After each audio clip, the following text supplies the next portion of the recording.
The sun hadn't bothered to rise properly yet, just bleeding orange across the horizon like a wound that wouldn't close.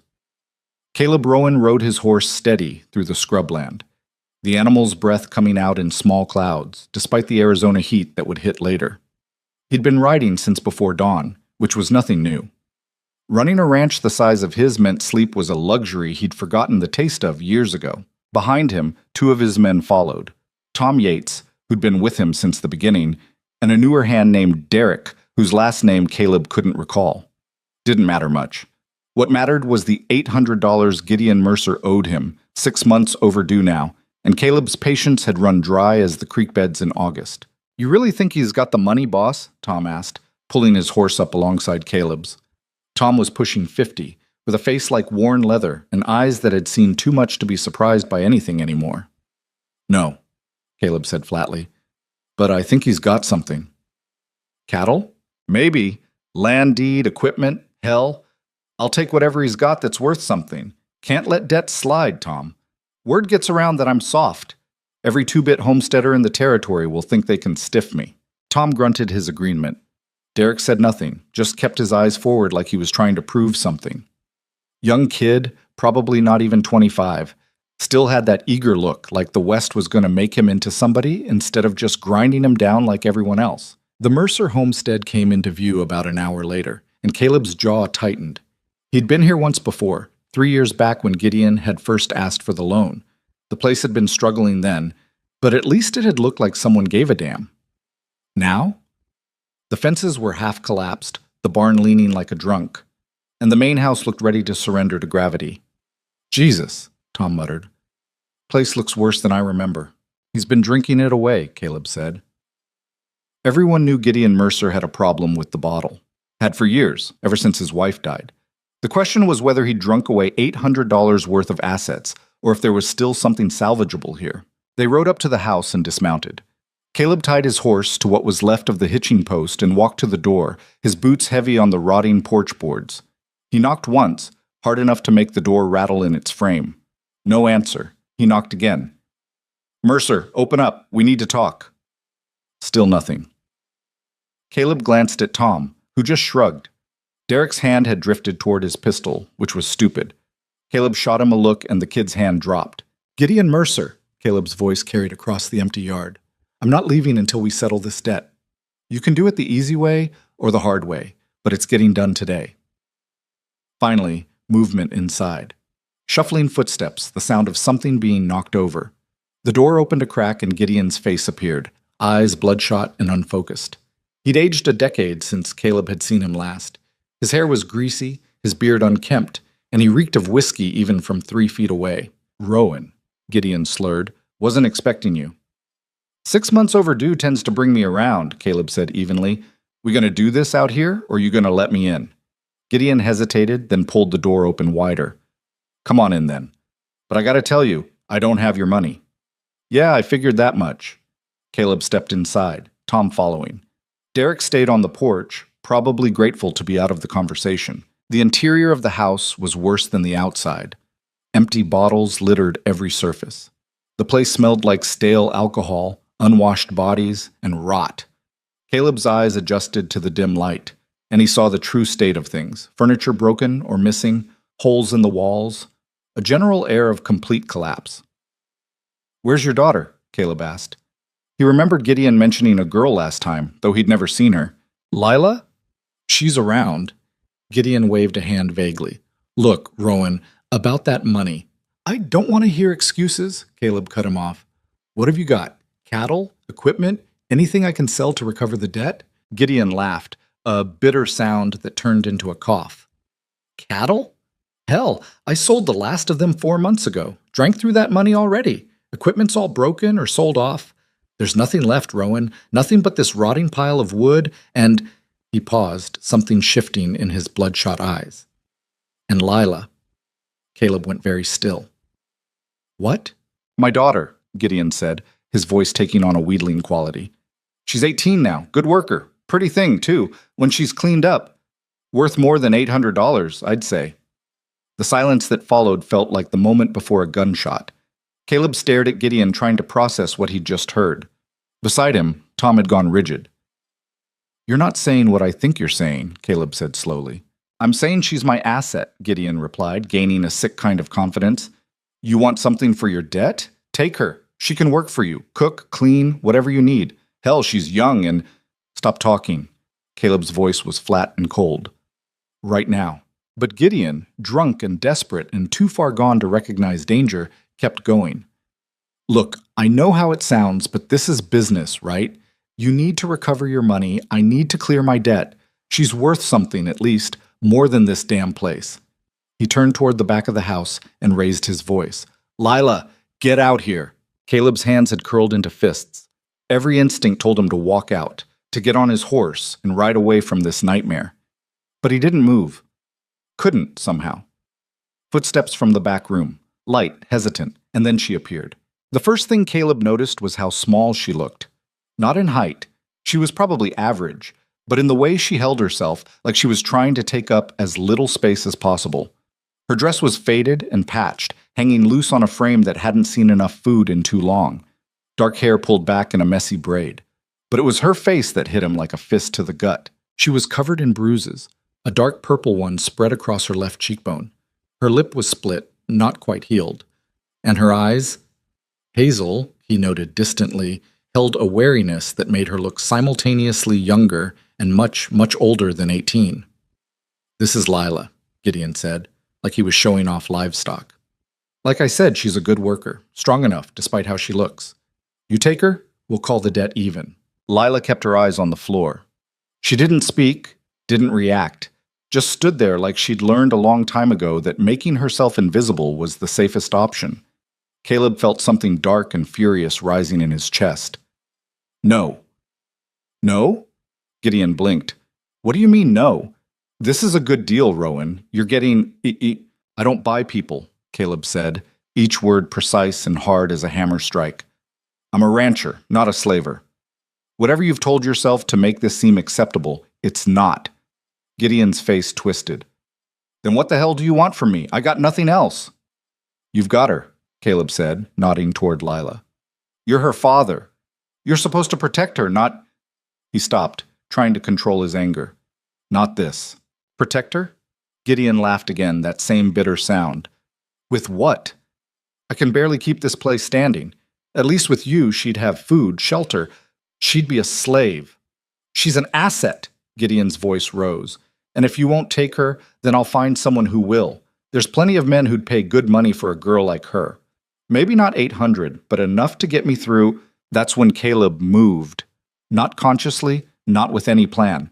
One moment he was standing still, and the next his hand was clamped around Gideon's throat, slamming the older man back against the wall, hard enough to rattle the windows. Boss! Tom's voice, urgent. Caleb ignored him. He leaned in close to Gideon, whose eyes had gone wide with sudden fear. You listen to me very carefully, Caleb said quietly. You say one more word about selling your daughter, and I'll forget every law in the territory. You understand me? Gideon couldn't speak, could barely nod. Caleb held him there a moment longer, then released him. Gideon slid down the wall, gasping. That's when Lila spoke for the first time. Please don't hurt him. Her voice was soft, barely above a whisper, but it cut through the room like a blade. Caleb turned to look at her and saw something that made his fury somehow worse. She wasn't afraid of him. She was afraid for Gideon. After everything, she was still trying to protect the man who'd just tried to sell her. Before Caleb could respond, Gideon got to his feet, his fear turning to rage. You ungrateful little... He backhanded Lila across the face, the crack of it sharp in the quiet room. She went down hard, catching herself on the floor with her hands.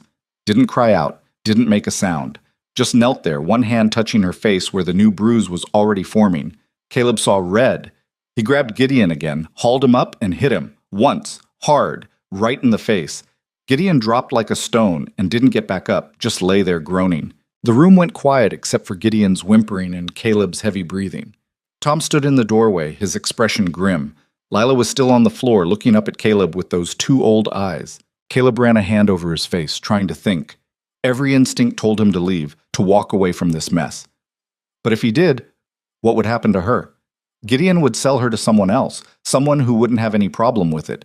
And given the kind of men who frequented the territory, that someone would probably be worse than he could imagine. Get up, he said to Lila. His voice came out rougher than he intended. She flinched but obeyed, rising slowly to her feet. Still wouldn't look directly at him. Caleb turned to Tom. Go find the territorial magistrate. Should be in town today. I saw the notice last week. Bring him here. What are you thinking, boss? Tom asked carefully. I'm thinking we're going to do this legal, Caleb said. No slavery, no ownership. But if she stays here, she's dead or worse within a month. So we do it the right way. A proper indenture contract. She works the debt off over time with wages and protection guaranteed by law. You sure about this? No, Caleb admitted. But I'm not leaving her here, and I'm not letting him sell her to someone else. So this is what we're doing. Tom nodded slowly, then headed out.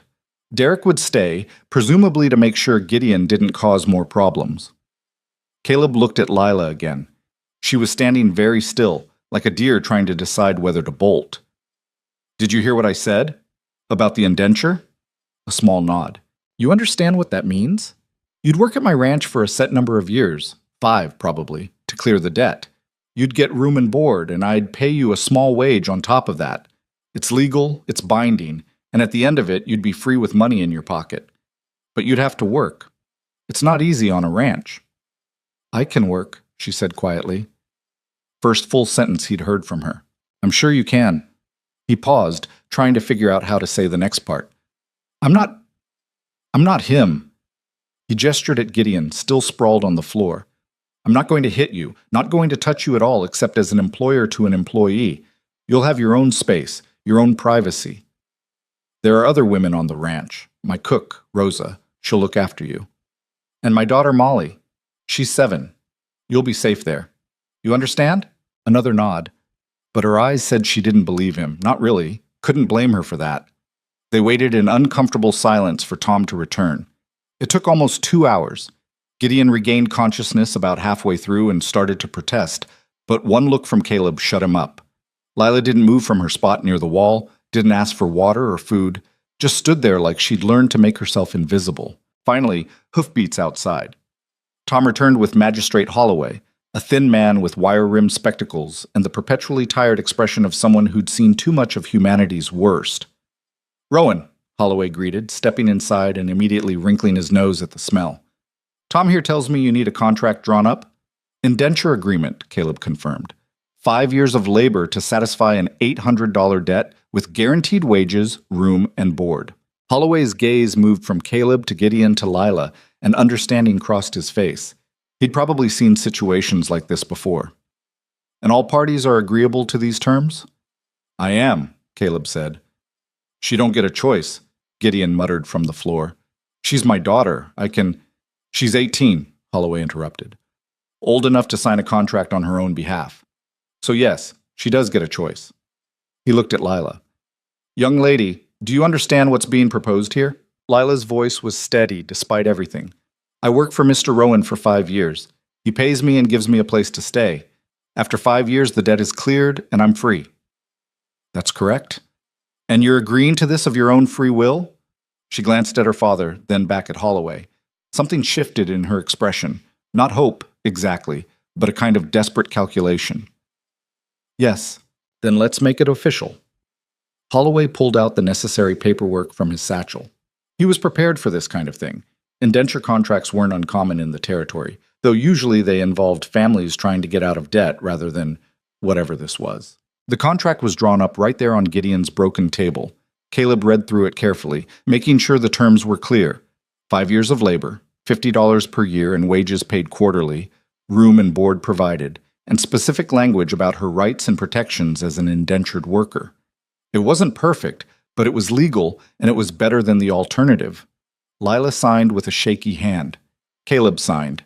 Gideon, still nursing his split lip, signed last with obvious reluctance. There, Holloway said, handing Caleb his copy of the contract. It's legal and binding. Miss Mercer is now in your employ until... He consulted the date. August 15th, 1887. Any violation of these terms can be brought before me or any territorial court. He gave Caleb a meaningful look. That goes both ways, Rowan. You abuse these terms and you'll answer for it. Understood, Caleb said. Holloway nodded, then turned to leave. He paused at the door and looked back at Lila. If you ever need anything, Miss Mercer, you know where my office is. Don't hesitate." She nodded, but didn't speak. After Holloway left, Caleb turned to Lila. "Get your things. We're leaving." "I don't have things," she said simply. Of course she didn't. He looked around the house again, at the complete squalor of it, and realized she probably had exactly what she was wearing and nothing else. "Fine, we'll get you what you need in town." He started toward the door, then stopped and looked back at Gideon, still sitting on the floor like a broken puppet. "If I see you at my ranch, if I hear you've been asking around about her, if you come within a mile of my property, I will make you regret it. Are we clear?" Gideon just stared at him with dull, resentful eyes. "I said, are we clear?" "Yeah," Gideon muttered. "We're clear." Outside, the sun had fully risen, turning the desert into an oven. Tom and Derek had the horses ready. Caleb helped Lila up onto his horse. She moved like someone who wasn't used to riding, stiff and uncertain. He swung up behind her, keeping a careful distance. "Hold on to the saddle horn," he told her. "It's a few hours' ride." She gripped the horn with both hands, her knuckles white. Caleb nudged the horse into a walk, Tom and Derek falling in behind them. They rode in silence for the first hour. Lila held herself rigid, probably terrified of falling or touching him too much, or any number of things. Caleb kept his attention on the trail, trying not to think about what he'd just done.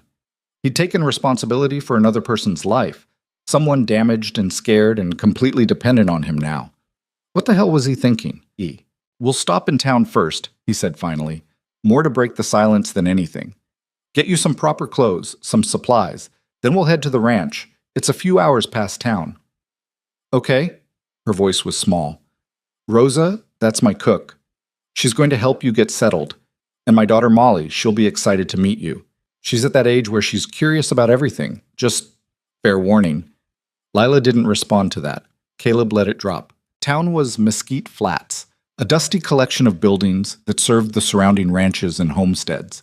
They stopped at the general store first. Caleb dismounted and helped Lila down, noting how she immediately stepped back from him, putting distance between them. Inside, the store owner's wife, Mrs. Chen, took one look at Lila and her expression shifted from friendly to concerned.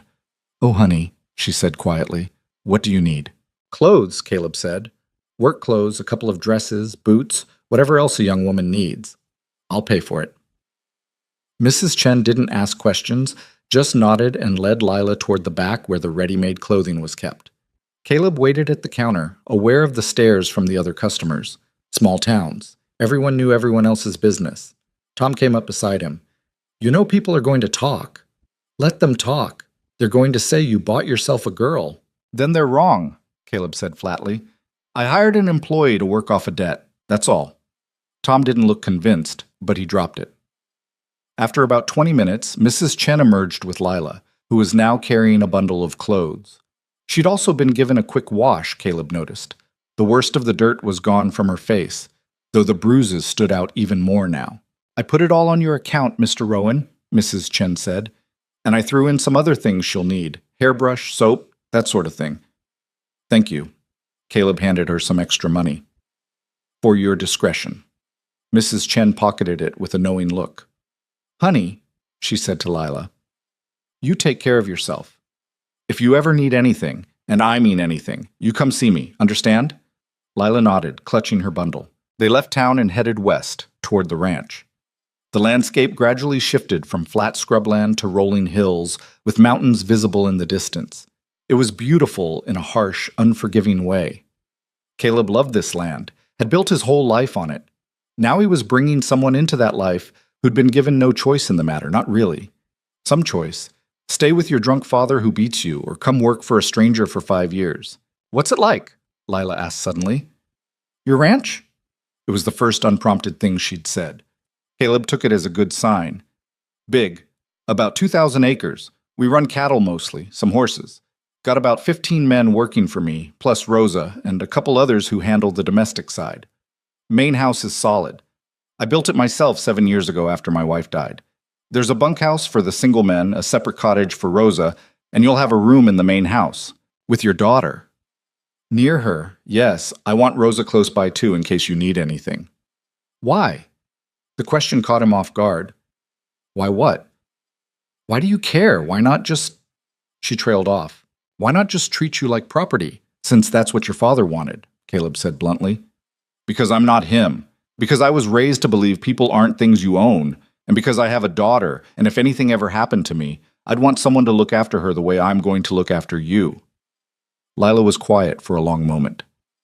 She's lucky, she finally said. Your daughter. Maybe, maybe not. Her mother died in childbirth. She doesn't remember her at all. That's a kind of loss. At least she had you. Caleb didn't know what to say to that, so he said nothing.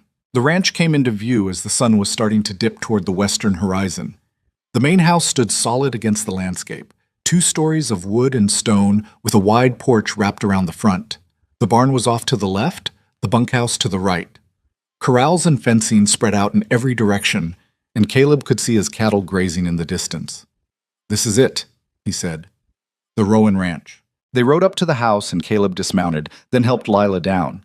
She stood there looking around, and he tried to see it through her eyes, probably bigger and better kept than anything she'd known in years. The front door opened and Rosa appeared, wiping her hands on her apron. She was a round woman in her 50s, with graying black hair and a face that could shift from stern to warm in an instant. Right now she looked curious. Caleb, she said. Then her eyes landed on Lila and her expression changed. Oh. Rosa, this is Lila Mercer. She's going to be working here for the next 5 years. I need you to help her get settled, show her around, make sure she has everything she needs. Rosa came down the porch steps, her eyes taking in Lila's bruises, her thin frame, the way she held herself. Of course, she said, her voice gentle. Come on, honey. Let's get you inside and fed. You look like you could use a meal. I'm okay, Lila started. Nonsense. When's the last time you ate a proper meal? Lila didn't answer, which was answer enough. Rosa made a clicking sound with her tongue and put a gentle hand on Lila's back, guiding her toward the house. Come on, we'll get some food in you, and then we'll talk about everything else. Caleb watched them go, Tom standing beside him. Well, Tom said, that's done. That's just the start, Caleb replied. Now comes the hard part. Actually figuring out how this is supposed to work. You'll figure it out, you always do. Caleb wasn't so sure about that, but he nodded anyway and headed toward the barn to deal with the horses. Work was always the answer when things got complicated. Inside the house, Rosa led Lila to the kitchen, which was warm and smelled like bread and stew. Sit, Rosa commanded, pointing at the table. Lila obeyed, perching on the edge of the chair like she might need to run at any moment. Rosa ladled out a generous bowl of stew and set it in front of her along with a thick slice of bread. Eat, she said, then busied herself with other tasks, giving Lila space. Lila picked up the spoon, her hand shaking slightly. The first bite was cautious, then she ate faster, like she couldn't help herself. Rosa pretended not to notice, just kept working, occasionally glancing over to make sure the girl was all right. So, Rosa said after a few minutes, Caleb said you'll be working here. Lila nodded, her mouth full. What kind of work did you do before? She swallowed.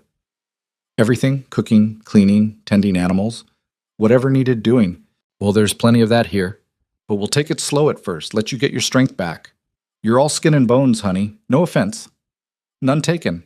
Lila finished the stew and looked at the empty bowl like she was surprised it was gone so fast. Want more? I shouldn't. That wasn't a question. Here. Rosa filled the bowl again. You eat until you're full, understand?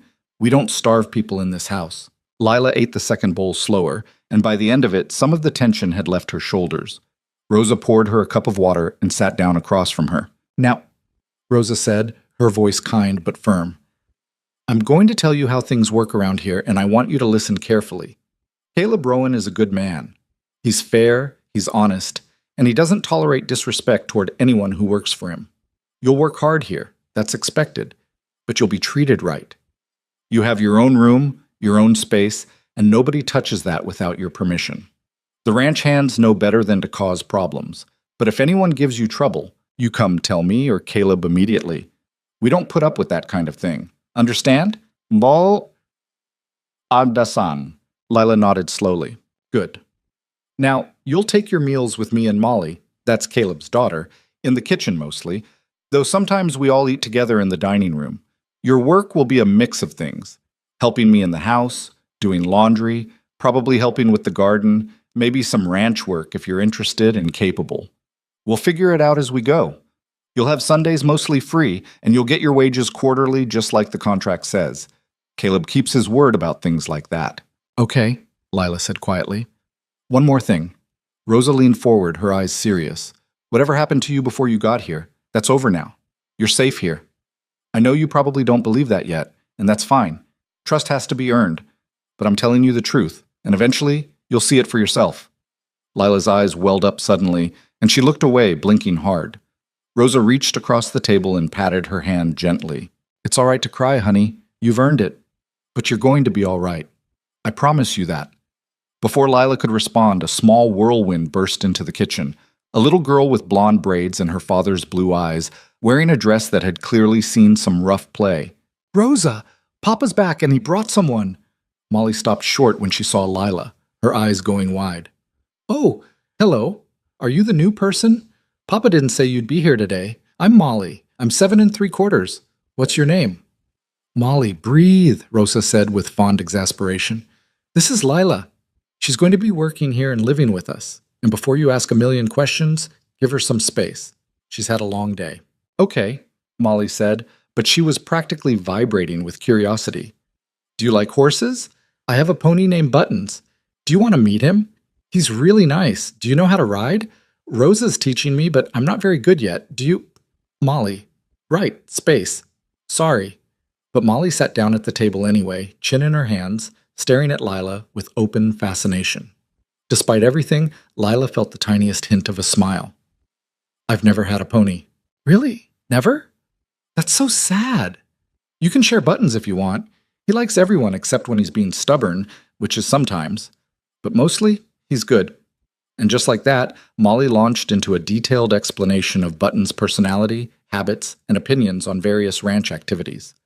Rosa caught Lila's eye and gave her a welcome to my world look. For the first time in longer than she could remember, Lila felt something unfamiliar stir in her chest.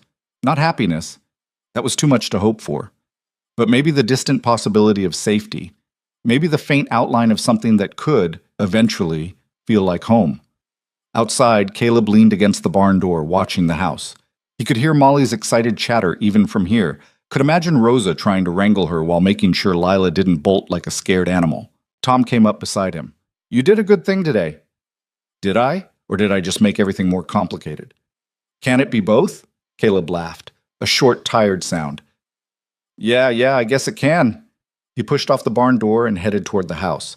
There was still work to be done, always was. But for now, he needed to make sure Lila was settling in all right. And maybe have a talk with Molly about the concept of personal space. The sun dipped below the horizon, painting the sky in shades of orange and purple. Another day done. Another beginning made. And somewhere in the middle of it all, a girl who'd been treated like property for the first time in her life started to wonder if maybe, just maybe, she might actually be worth something as a person. It would take time. It would take trust. It would take patience neither of them knew if they had. But they'd figure it out. They had to. Because sometimes, the only way forward is to take that first step, even when you can't see where it leads. The first night, Lila didn't sleep at all. She lay in the small room Rosa had shown her, clean sheets, a real mattress, a window with actual curtains, and stared at the ceiling, waiting for something bad to happen. It always did eventually. Men made promises they didn't keep. Kindness came with conditions. Safety was just a word people used before they hurt you. She'd learned these lessons young, and they'd been reinforced so many times that they felt like truth carved into bone. The room itself was simple, but more than she'd had in years. A bed, a dresser, a small table with a basin for washing. Rosa had left a lamp burning low, probably sensing that Lila wouldn't want complete darkness. Through the thin walls she could hear the house settling, the occasional creak of floorboards, the distant sound of men talking outside near the bunkhouse. Somewhere in this same house, Caleb Rowan was sleeping. The man who'd hit her father. The man who'd signed a contract that made her his responsibility for 5 years. The man who'd looked at her bruises with something in his eyes she couldn't quite name. She touched her face gently, feeling the tender spots where Gideon's hand had connected. Her father. She should feel something about leaving him. Grief, guilt, relief. But there was just numbness. He'd stopped being her father a long time ago, probably around the time her mother died, and he'd discovered that whiskey was easier to live with than a daughter. A soft knock on the door made her freeze. Lila? Rosa's voice quiet. You awake, honey? She considered pretending to sleep, but something made her answer. Yes. The door opened a crack and Rosa slipped in, carrying a cup of something that steamed. Thought you might want some tea. Helps with sleep sometimes. Thank you. Lila sat up, taking the cup. It was warm against her palms. Rosa perched on the edge of the bed, careful to maintain distance. First nights are always hard. New place, new people. It's normal to feel unsettled. I'm fine. Honey, you don't have to pretend with me. I've seen plenty of scared in my life. I know what it looks like. Lila sipped the tea, chamomile, with honey, and didn't respond. What was there to say? Yes, I'm terrified. Yes, I'm waiting for the other shoe to drop. Yes, I've already mapped out the window as an escape route even though I have nowhere to go. Caleb's wife, Sarah, she was my sister, Rosa said after a moment. Did you know that? Lila shook her head. She died 7 years ago having Molly. Caleb was destroyed.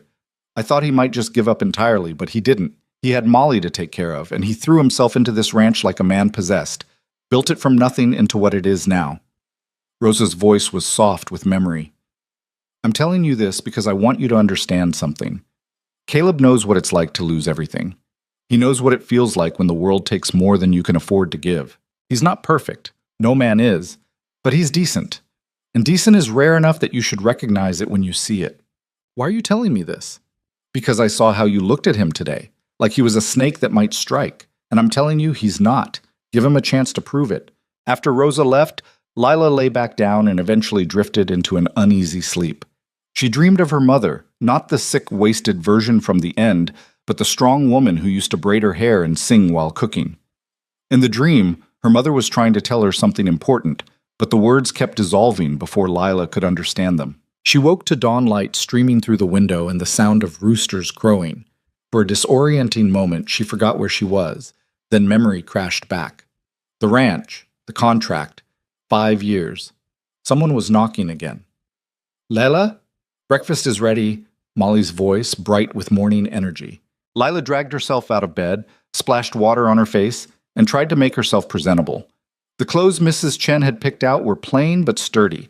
A simple dress in dark blue, an apron, boots that actually fit. She braided her hair quickly and opened the door. Molly stood there grinning. Good morning. Did you sleep good? I heard you moving around last night, but Rosa said I shouldn't bother you. But now it's morning, so I can talk to you, right? Come on, breakfast is getting cold, and Papa doesn't like when people are late. She grabbed Lila's hand, the casual touch making Lila flinch, and pulled her toward the kitchen. The house looked different in daylight. Solid, well-built, with signs of life everywhere. Pictures on the walls, a child's drawings, boots by the door, a hat hanging on a peg. A home, not just a house. In the kitchen, Rosa was moving between the stove and the table with practiced efficiency. Caleb sat at the head of the table, a cup of coffee in front of him, reading what looked like a letter. He glanced up when they entered. Morning, he said, his voice neutral. His eyes flickered over Lila, probably assessing whether she'd survived the night, then returned to his letter. Sit, sit, Rosa urged, placing plates on the table. We've got eggs, bacon, biscuits. Eat while it's hot. Lila sat across from Caleb, keeping her eyes down.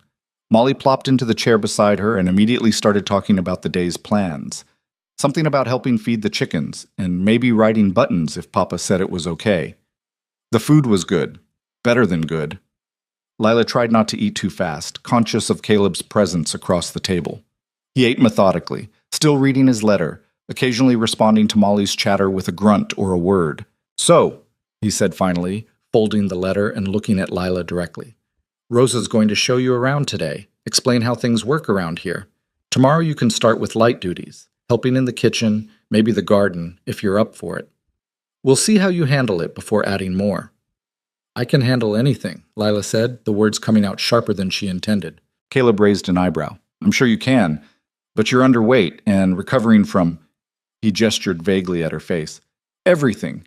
Pushing too hard too fast helps nobody. We'll build up to the full workload. I don't need special treatment.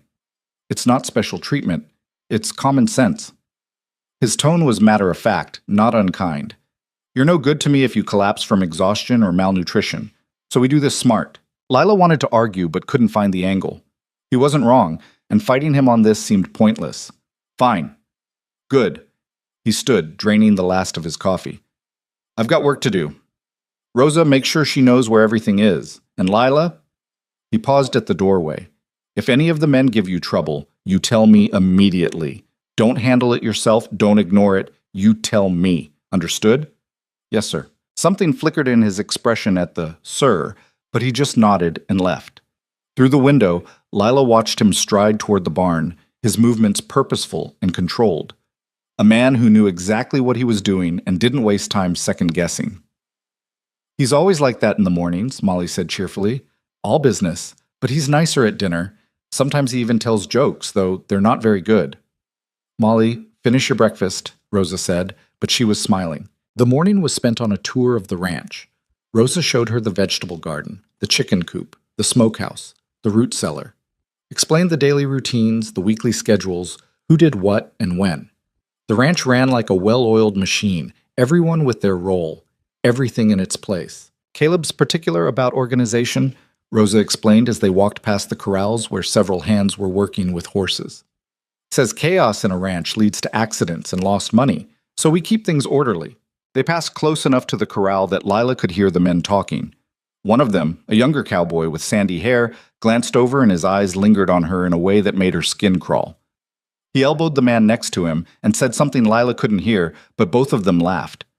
Rosa's expression hardened. Hold on. She marched over to the fence.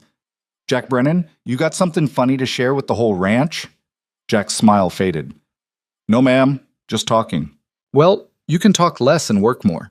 And if I hear you've been bothering Lila here, or spreading rumors, or doing anything other than your job, you'll answer to me first and Caleb second. And trust me, you don't want either of those conversations. Clear? Yes, ma'am. Jack went back to his work, though Lila caught him shooting another look her way as they walked off. Don't worry about him, Rosa said. He's young and stupid. Most of the men here are good people, but there's always one or two who need reminding about manners. They'll learn. But as the day went on, Lila noticed the stares, the whispers, the way conversation stopped when she walked by. She'd expected this. A young woman suddenly appearing on a ranch full of men was bound to cause talk. The question was what kind of talk, and how much trouble it would cause. By midday, she'd met most of the household staff. There was Pedro, the older Mexican man who maintained the grounds and did odd jobs, always friendly with a gold tooth that flashed when he smiled. There was a teenage boy named Sam who helped with the horses and seemed terrified of his own shadow. And there was Tom, Caleb's right-hand man, who regarded her with a guarded expression that suggested he was reserving judgment. Lunch was a simpler affair. Bread, cheese, cold chicken. Caleb didn't join them, apparently eating with the men while they worked on something with the cattle. Molly filled the silence with stories about her lessons. Rosa taught her reading and arithmetic, and her opinions on various animals. Horses were best. Chickens were stupid. The barn cat named General was secretly plotting something. Do you know how to read? Molly asked suddenly. Molly, that's rude, Rosa chided. It's okay, Lila said. Yes, I can read. My mother taught me when I was young. Oh, good. Then you can read to me sometime. Rosa reads to me every night, but sometimes she has to do other things, and then I don't get a story. Will you read to me? If your father says it's all right, he will. Papa likes when people read. He has lots of books in his office. Maybe he'll let you borrow some if you ask nice. The idea of Caleb Rowan, rough rancher with hard hands and a harder expression, having a collection of books was jarring. But then Lila was learning that nothing here was quite what she expected. Afternoon brought actual work. Rosa had her help with laundry, which meant hauling water, heating it, scrubbing clothes, and hanging everything to dry. It was physical labor, the kind Lila was used to, and she threw herself into it with something like relief. Work was familiar.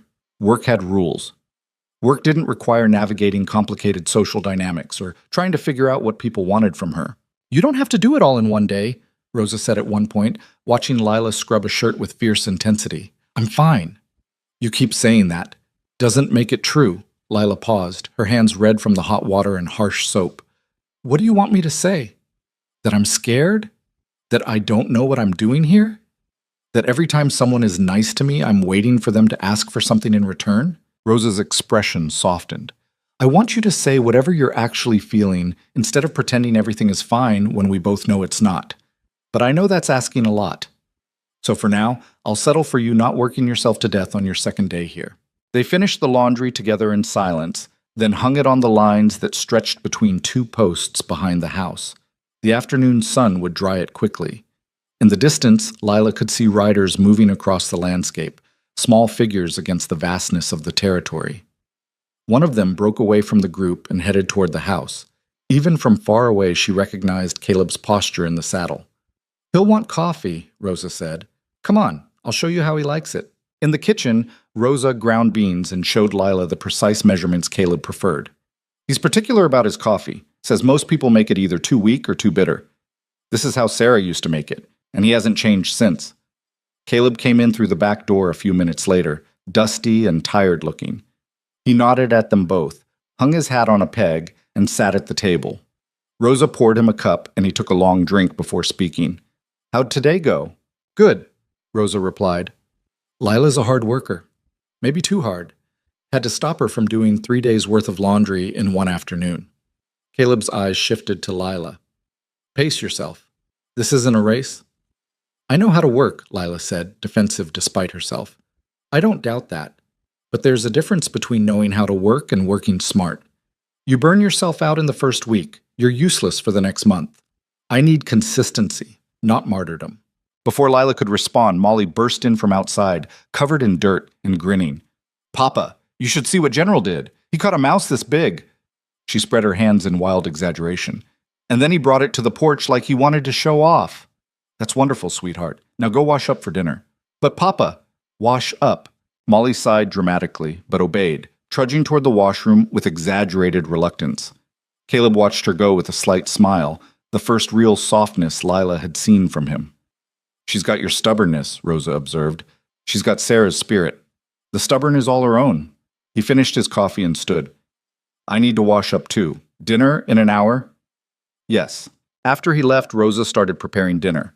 Roasted chicken, potatoes, vegetables from the garden. Lila helped where she could, chopping vegetables and learning Rosa's system. There was a rhythm to it, a comfortable efficiency that spoke of years of practice. "Can I ask you something?" Lila said as they worked. "Course." "Why did he do it? Take me on, I mean. He could have just written off the debt and walked away." Rosa was quiet for a moment, considering. "Because he's seen too much suffering and can't stomach adding to it. Because he has a daughter and knows what it's like to worry about her safety. Because sometimes the right thing to do is also the complicated thing, and he's never been one to take the easy path." She looked at Lila directly. "And maybe because he saw something in you worth saving, even if you don't see it yourself yet." Dinner was a fuller affair. Caleb, Rosa, Molly, and Lila at the table together, with Tom joining them since he'd been working late on something that needed discussing. The conversation flowed around Lila like water around a stone, talk of cattle prices, a fence that needed mending, concerns about drought if the rains didn't come soon. "How many head are we running now?" Tom asked. "Just over 300. Planning to take about 100 to market in 2 months if the prices hold." "That rustling up north worrying you?" Caleb's expression darkened. "Some. Been hearing about it for weeks now. Hasn't hit us yet, but I've got the men doing extra patrols at night just in case." "Rustling?" Lila asked before she could stop herself.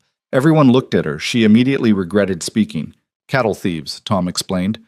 "There's been a gang working the territory, hitting smaller ranches mostly. They haven't been bold enough to come after an operation this size yet, but that doesn't mean they won't." "Tom's being cautious, which is smart," Caleb said. "But we're prepared. Anyone tries to take what's mine, they'll regret it." There was steel in his voice that made Lila believe him absolutely. After dinner, Molly begged Lila to read to her. Caleb gave permission with a nod, and suddenly Lila found herself in Molly's room, smaller than her own but decorated with drawings and a shelf full of wooden toys, reading from a worn copy of a fairy tale collection. Molly listened with rapt attention, occasionally interrupting to ask questions or point out her favorite parts. It was exhausting in a way Lila hadn't expected, but also strangely satisfying. When had anyone last wanted something from her that wasn't soaked in ulterior motive? "You read good," Molly announced when the story ended. "Better than Rosa even, though don't tell her I said that. Your secret is safe. Are you going to live here forever?" The question caught Lila off guard. I'm here for 5 years. After that, I don't know." "I hope you stay forever. I like you. And Papa needs someone. Someone for what? I don't know, just someone. He's lonely. Rosa says he doesn't admit it, but I can tell. He gets quiet sometimes and looks sad, even when he's smiling. Do you think he's sad? Lila thought about Caleb's controlled expressions, the way he held himself like a man carrying weight no one else could see. Maybe, but that's not for us to fix. Why not? If someone is sad, you should try to help them be happy. It's more complicated than that. That's what grown-ups always say when they don't want to explain things. Molly wasn't wrong. Lila tucked her in, endured a hug that felt foreign and uncomfortable but not entirely unwelcome, and left the room feeling unsettled in ways she couldn't name. She found Caleb in his office, which was really just a converted corner of the house with a desk, a filing cabinet, and shelves lined with books. He was bent over paperwork, a lamp casting shadows across his face. She asleep? He asked without looking up. Getting there. Thanks for reading to her. She's been excited about that since lunch.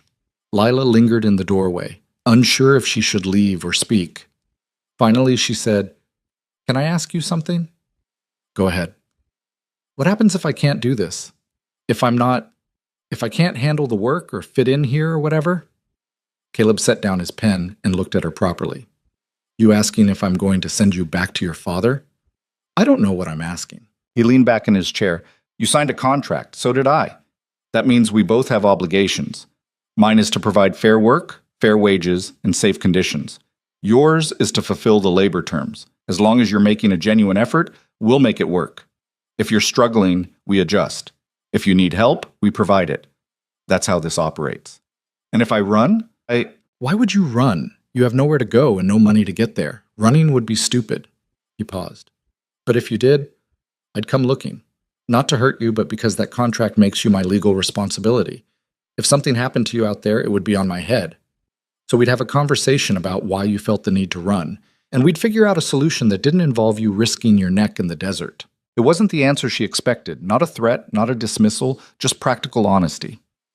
"Okay," she said quietly. "Okay." He picked up his pen again. "Get some rest. Tomorrow we'll see how you handle morning chores." Lila went to her room and for the second night lay awake staring at the ceiling.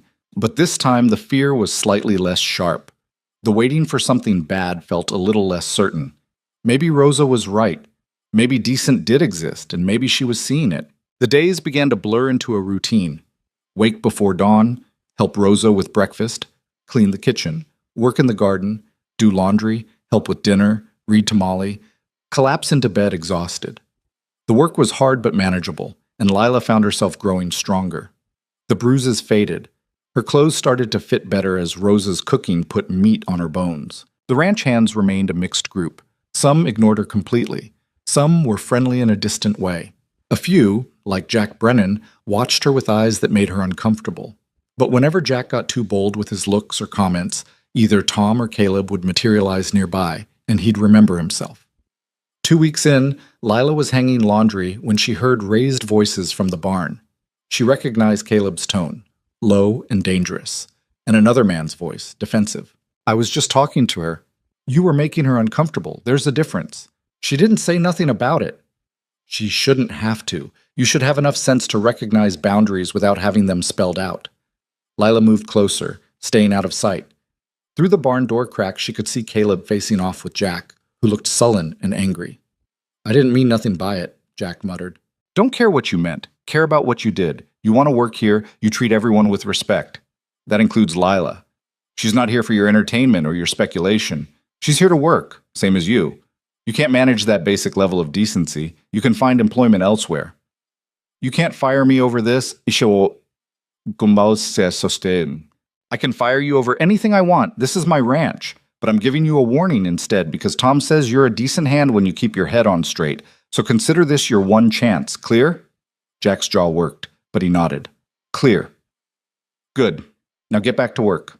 Lila hurried back to the laundry line before they emerged, her heart racing. She'd expected protection. The contract guaranteed it, but she hadn't expected Caleb to be so direct, so absolute. Most men in her experience would laugh off this kind of thing, tell her to toughen up, say boys would be boys. Caleb wasn't most men. That evening, she found him on the porch after dinner, smoking a cigarette and watching the sunset paint the sky. She hesitated, then sat in the chair next to him without asking permission. "Thank you," she said. He glanced at her. "For what?" "Jack, I heard you talking to him." "Just doing my job. Man can't follow basic rules. He can't work here." "Most men wouldn't bother." "Then most men are fools. A ranch runs on order and respect. Let that break down and everything falls apart." He took a drag on the cigarette. "Besides, I told you I'd protect you. I keep my word about things like that." They sat in silence for a while, watching the light fade. Finally, Lila said, "Your wife, what was she like?" She thought he might tell her to mind her own business, but he surprised her. "Strong, stubborn, too good for me, probably. She could outride most of the men, could shoot better than half of them, and wasn't afraid of hard work. But she was kind, too. Had a way of making you feel like you mattered. Molly says you get sad sometimes. Molly talks too much. She's worried about you. She's 7. She should be worried about whether General's going to catch more mice, not about me. You didn't answer the question." Caleb was quiet for a long moment. "Yeah, I get sad sometimes. Sarah's been gone 7 years, and there are still days when I turn around expecting to see her. Grief doesn't follow a schedule. It just shows up when it wants." He looked at Lila directly. "But that's not your concern. You've got enough to deal with without taking on my problems, too." "I'm not trying to take them on. I'm just trying to understand." "Understand what?" "You, this place, why you're doing any of this." "Because it needed doing," he said simply. "Same reason I do most things." He stubbed out the cigarette and stood. "Get some rest. Tomorrow Tom's taking some men to check the north fence line, and I want you to go with them." "Why?" "Because you need to learn the property, and because sitting around the house all day will make you crazy eventually. You're strong enough now for some outdoor work." He paused. "Unless you'd rather stay here?" "No," Lila said quickly. "I'll go." "Good. Tom will look after you, but dress warm. It gets cold in the morning." The next day found Lila on horseback for the first time in years, following Tom and 2 other hands across the ranch's northern section. The men had been skeptical at first, but when Lila proved she could actually ride and wasn't going to slow them down, they relaxed. Tom pointed out landmarks, explained property lines, showed her where the water sources were. The ranch was bigger than she'd imagined, stretching for miles in every direction. It was beautiful in a stark way, all red rock and scrub brush and endless sky. "Boss says you're doing all right," Tom said as they rode. "I'm trying. More than trying, from what Rosa tells it. You've got a good work ethic. That counts for a lot out here." "Can I ask you something?" "Sure." "Why did he really do it? Take me on. And don't give me the line about protecting his investment or fulfilling contracts." Tom was quiet for a while, considering. "You know what his wife dying did to him?" Rosa said it was hard. Hard doesn't cover it. He was a shell for about a year, just going through motions, taking care of Molly because he had to, but there was nothing behind his eyes. Rosa and I, we worried he might just give up entirely, but slowly he came back. Built this ranch into something real. Poured all that grief and anger into making something good. Tom looked at her.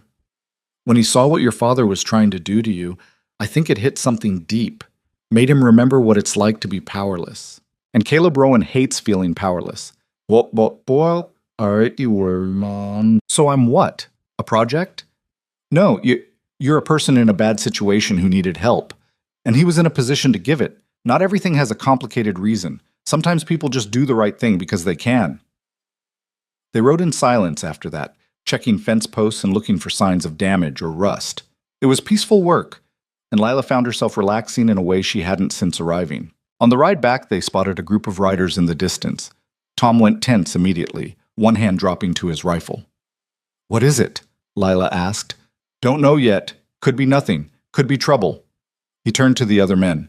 "Rick, you and James head back to the house.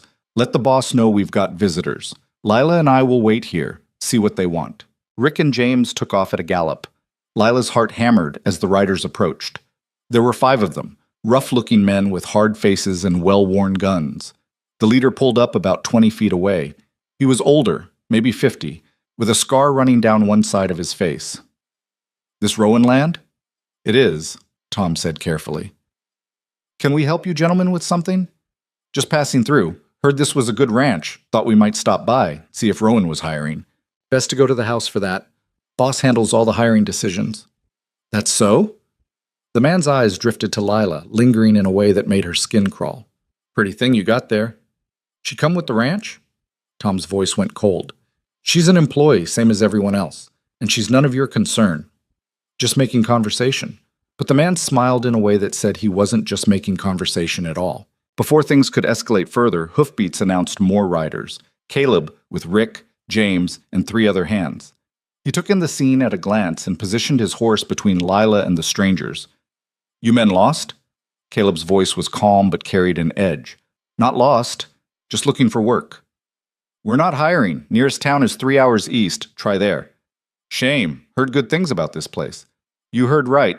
Now you can move along. The scarred man studied Caleb for a long moment, something calculating in his eyes. Then he smiled. No offense meant. We'll be going. He tipped his hat in mock courtesy and wheeled his horse around, the other 4 following. They rode off at an easy pace, not hurried but not lingering either. Caleb watched them until they were out of sight, his expression grim. Everyone back to the house, he ordered. And someone find Pedro. Tell him to make sure all the weapons are accounted for and ready.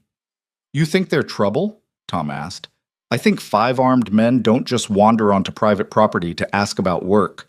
And I think that was Silas Whitmore's foreman. The hell is Whitmore's man doing out here? That's what I intend to find out. Caleb looked at Lila. You all right? She nodded, not trusting her voice. Good, let's go. Back at the ranch, Caleb called a meeting with his senior hands.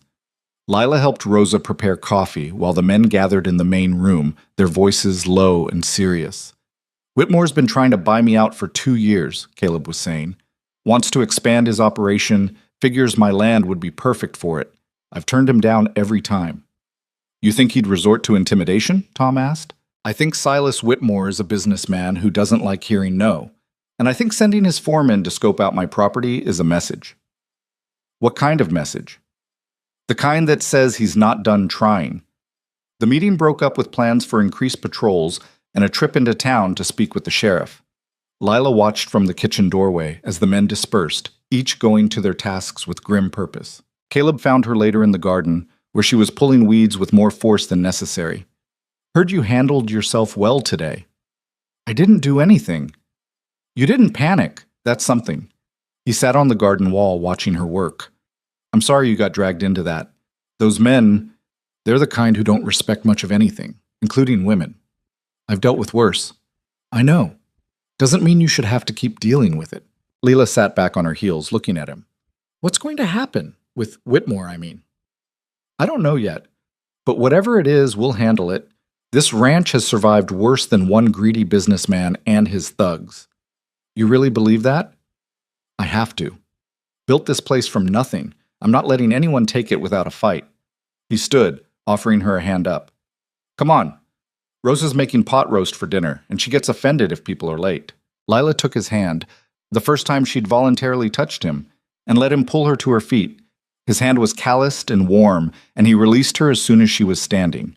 They walked back to the house together as the sun began to set, and for just a moment, Lila let herself believe what Rosa had said, that decent existed, that she might actually be safe here, that maybe, just maybe, the next 5 years wouldn't be survival but something closer to living. But in the back of her mind, she could still see the scarred man's calculating eyes, could still feel the weight of his stare, and she knew, with the certainty of someone who'd learned to recognize danger early, that this wasn't over, not by a long shot.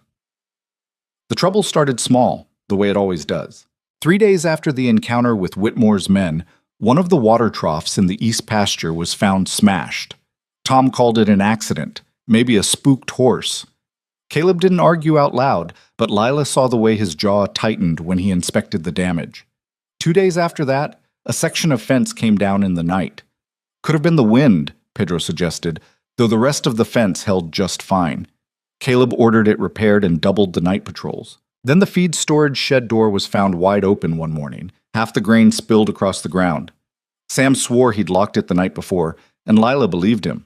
The kid was meticulous about his duties, terrified of making mistakes. Someone's testing us, Tom said over breakfast, keeping his voice low so Molly wouldn't overhear.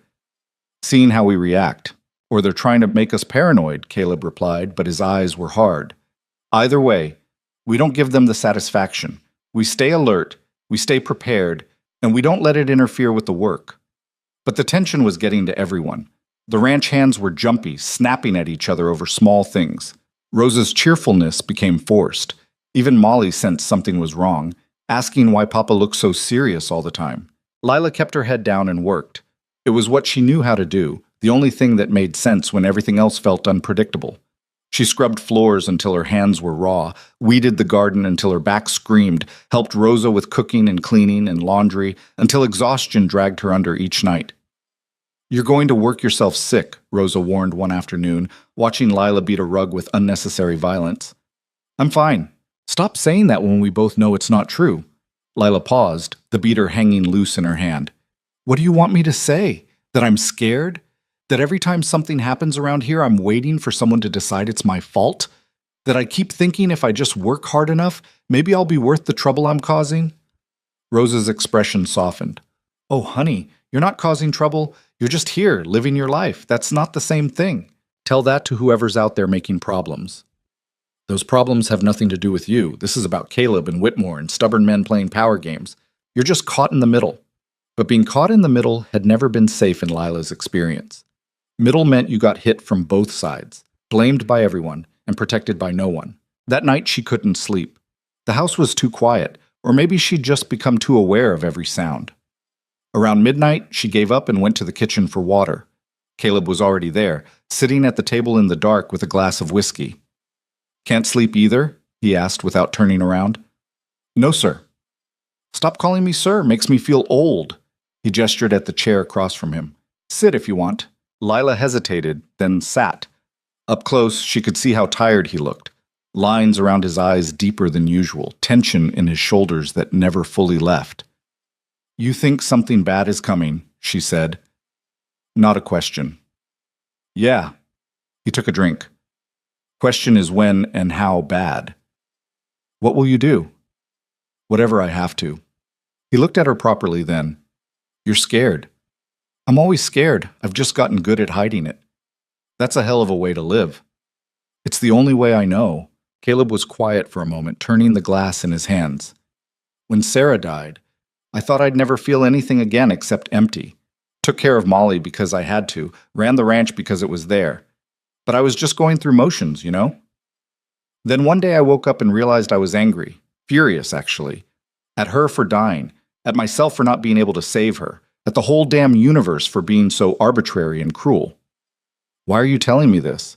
"Because anger is better than fear. Fear makes you small. Anger makes you fight back. I don't want to be angry all the time." "You don't have to be. But a little anger in the right place, at the right people, that can save your life. Remember that." Before Lila could respond, a sound split the night. Someone shouting, urgent and panicked. Both of them were on their feet instantly. Caleb grabbed his rifle from beside the door and was out before Lila could even process what was happening. She followed him onto the porch and stopped cold. The barn was on fire, not just smoking or smoldering, fully engulfed, flames leaping into the sky, turning night into a hellish orange day.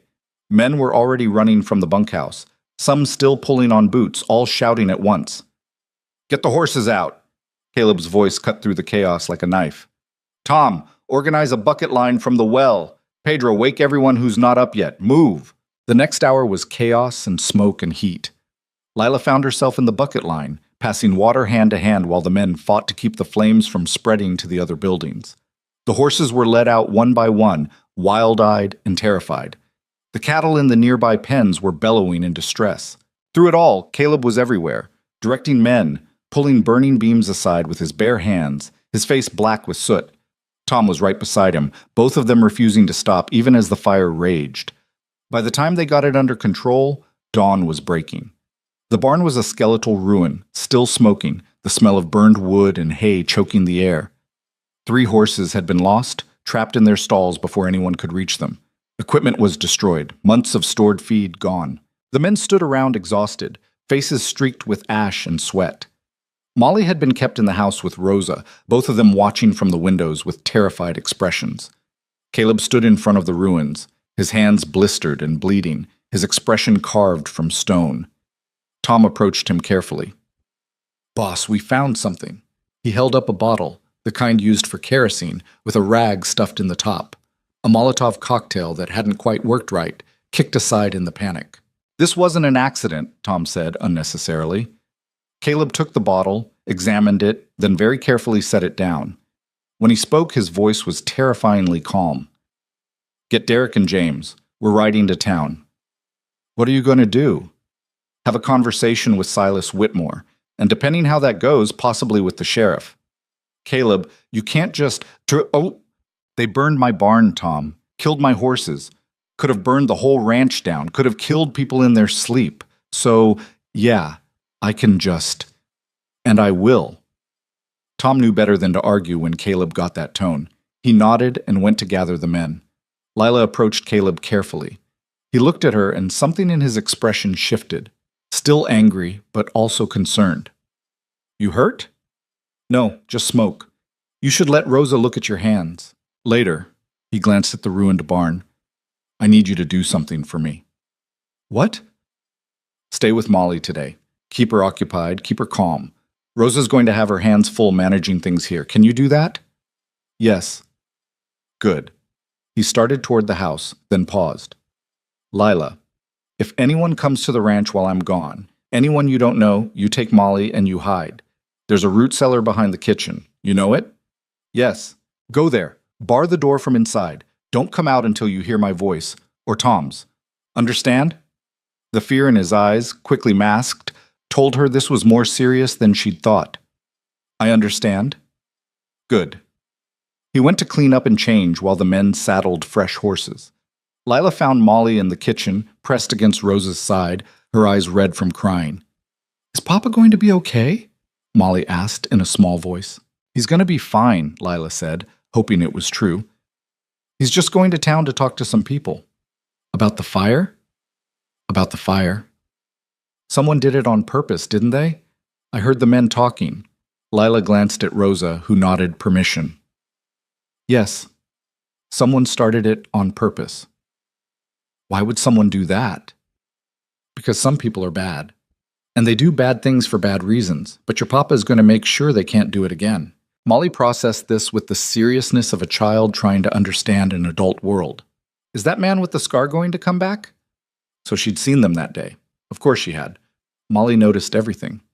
Not if your papa has anything to say about it, Rosa said firmly. Now, how about we make some bread? I could use an extra pair of hands. Molly allowed herself to be distracted, though her eyes kept drifting to the window where she could see her father preparing to ride out. Caleb left with 4 men, Tom, Derek, James, and Rick, all armed, all with expressions that said they were ready for whatever came. Lila watched from the porch until they disappeared into the distance, a knot of dread tight in her stomach. The morning dragged. Lila helped Rosa clean up the aftermath, soot that had blown into the house, ash tracked across floors, the general disorder of a crisis. Molly helped too, quieter than usual, her small hands working alongside theirs. Around noon, a rider approached. Lila's heart jumped into her throat until she recognized Pedro's nephew, Miguel, who worked on a neighboring ranch. He brought news that the fire had been seen for miles, and that people were already talking in town. What are they saying? Rosa asked. That someone's targeting the Rowan Ranch, that this is the 3rd incident in a week, that Whitmore's name keeps coming up. Miguel shifted uncomfortably. Some are saying Mr. Rowan better watch his back. After Miguel left, Rosa and Lila exchanged glances. Should we? Lila started. No, Rosa said firmly. Caleb can handle himself, and he has Tom with him. We stay here and keep things running. That's our job. But as the afternoon wore on with no word, even Rosa's confidence began to fray. She kept looking out windows, kept starting at sounds.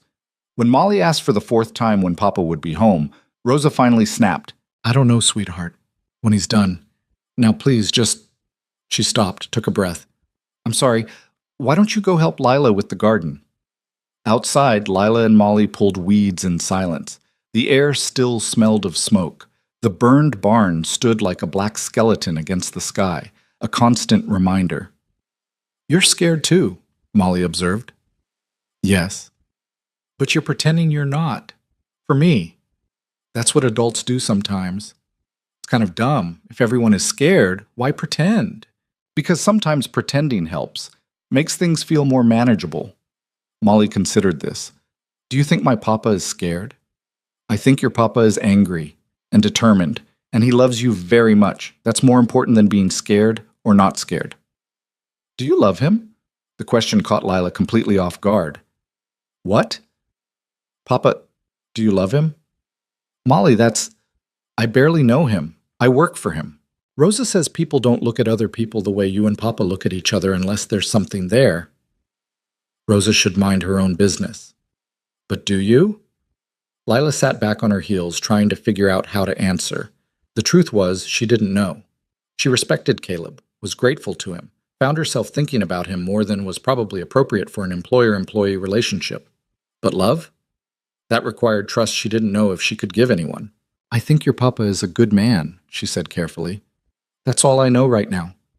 Molly seemed satisfied with this answer and went back to weeding. But the question lingered in Lila's mind like smoke that wouldn't clear. They heard the horses before they saw them, hoofbeats at a fast clip, multiple riders. Lila grabbed Molly's hand and pulled her toward the house, her mind already calculating the distance to the root cellar. But then Tom's voice rang out. It's us! We're back! Relief flooded through her so intensely she nearly stumbled.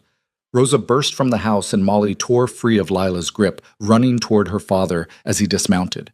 Caleb caught her up in his arms despite his injured hands, holding her tight.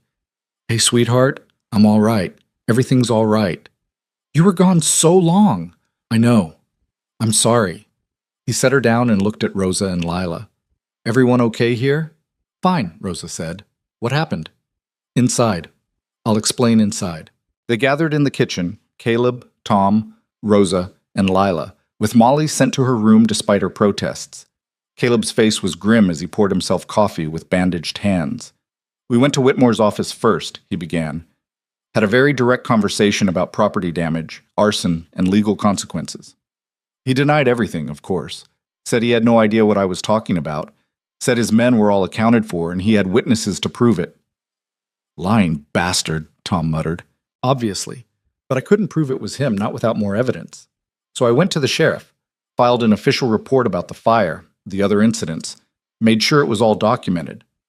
And? Rosa prompted. And the sheriff will look into it. Caleb's tone made it clear what he thought of that promise. But here's the interesting part. While we were at the sheriff's office, who should walk in but Gideon Mercer? Lila went cold. My father? Drunk as always, making a scene, demanding to know where his daughter was, said I'd kidnapped you, that he was going to press charges, that the contract wasn't legal. Caleb's eyes found hers. Took the sheriff about 5 minutes to shut him down. The contract is legal, filed with the territorial magistrate. He has no claim on you, but the sheriff suggested it might be wise for you to avoid town for a while, until Gideon calms down. He won't calm down, Lila said quietly. Not while he's drinking, and he's always drinking. Then he won't calm down, but that's his problem, not yours. Tom cleared his throat. There's more, boss. Tell them the rest. Caleb's expression darkened further. After we left the sheriff's office, we went to the saloon. Figured we'd ask around, see what people were saying. Bartender was surprisingly talkative once we bought him a drink. Seems Gideon Mercer has been spending a lot of time with some of Whitmore's men lately, drinking together, talking in corners. The implications hit Lila like a fist. You think they're working together? I think Whitmore saw an opportunity. Your father's desperate for money and furious about losing his asset. Whitmore wants me gone. Putting those two things together makes a certain ugly kind of sense. But what would my father even do? He's just a drunk homesteader. A drunk homesteader who knows this ranch's routines because you lived here for weeks before the fire. Who could tell Whitmore's men where we keep supplies, where the night patrols go, where the weak points are? Lila felt sick. I didn't tell him anything. We know that, Rosa said sharply. This isn't your fault. But if he's using information about me, about my being here, then that's on him, not you, Caleb interrupted. You didn't choose your father any more than you chose to be sold to pay his debts. What he does now is his choice and his responsibility. But the guilt sat heavy in Lila's chest anyway. If she hadn't come here, if she'd just found some other way, if she'd been stronger or smarter or anything other than what she was. Stop it, Caleb said, reading her expression. I can see you blaming yourself. Don't. I brought you here. That was my choice. And I'd make it again. Whatever consequences come from that, I'll handle them. That's what I do. We need a plan, Tom said, redirecting. If Whitmore and Mercer are working together, they're not done. The barn was just the first real move. They'll escalate. Already working on it. I've sent word to some friends in the Territorial Marshal's office. If we can prove Whitmore's behind this, we can get him charged with serious crimes. But that takes time and evidence. In the meantime, we increase security, we stay alert, and we don't give them any easy targets. And if they come here, to the house, then we defend it. This is my land, my home. I'm not surrendering it to thugs and drunks. The discussion continued, plans being made, duties assigned. Lila listened but felt strangely detached, her mind spinning.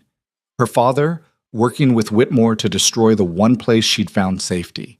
It was so petty, so cruel, so completely in character that she wondered why she was even surprised. That night, Caleb ordered everyone to stay in the main house. The single men bedded down in the front room, taking shifts on watch. Rosa and Molly took Rosa's usual bedroom. Lila retreated to her own room, but couldn't even think about sleeping. Around midnight, there was a soft knock. "It's me," Caleb's voice. "Can I come in?" She opened the door. He stood there still in his work clothes, looking exhausted. "Just wanted to check on you." "I'm fine." "You keep saying that, because everyone keeps asking." He almost smiled. "Fair point." He leaned against the doorframe. "Look, I know this is hard. Having your father involved makes it personal in a way it wasn't before. But I meant what I said earlier. This isn't on you. You wouldn't be in danger if I wasn't here. I'd be in danger anyway.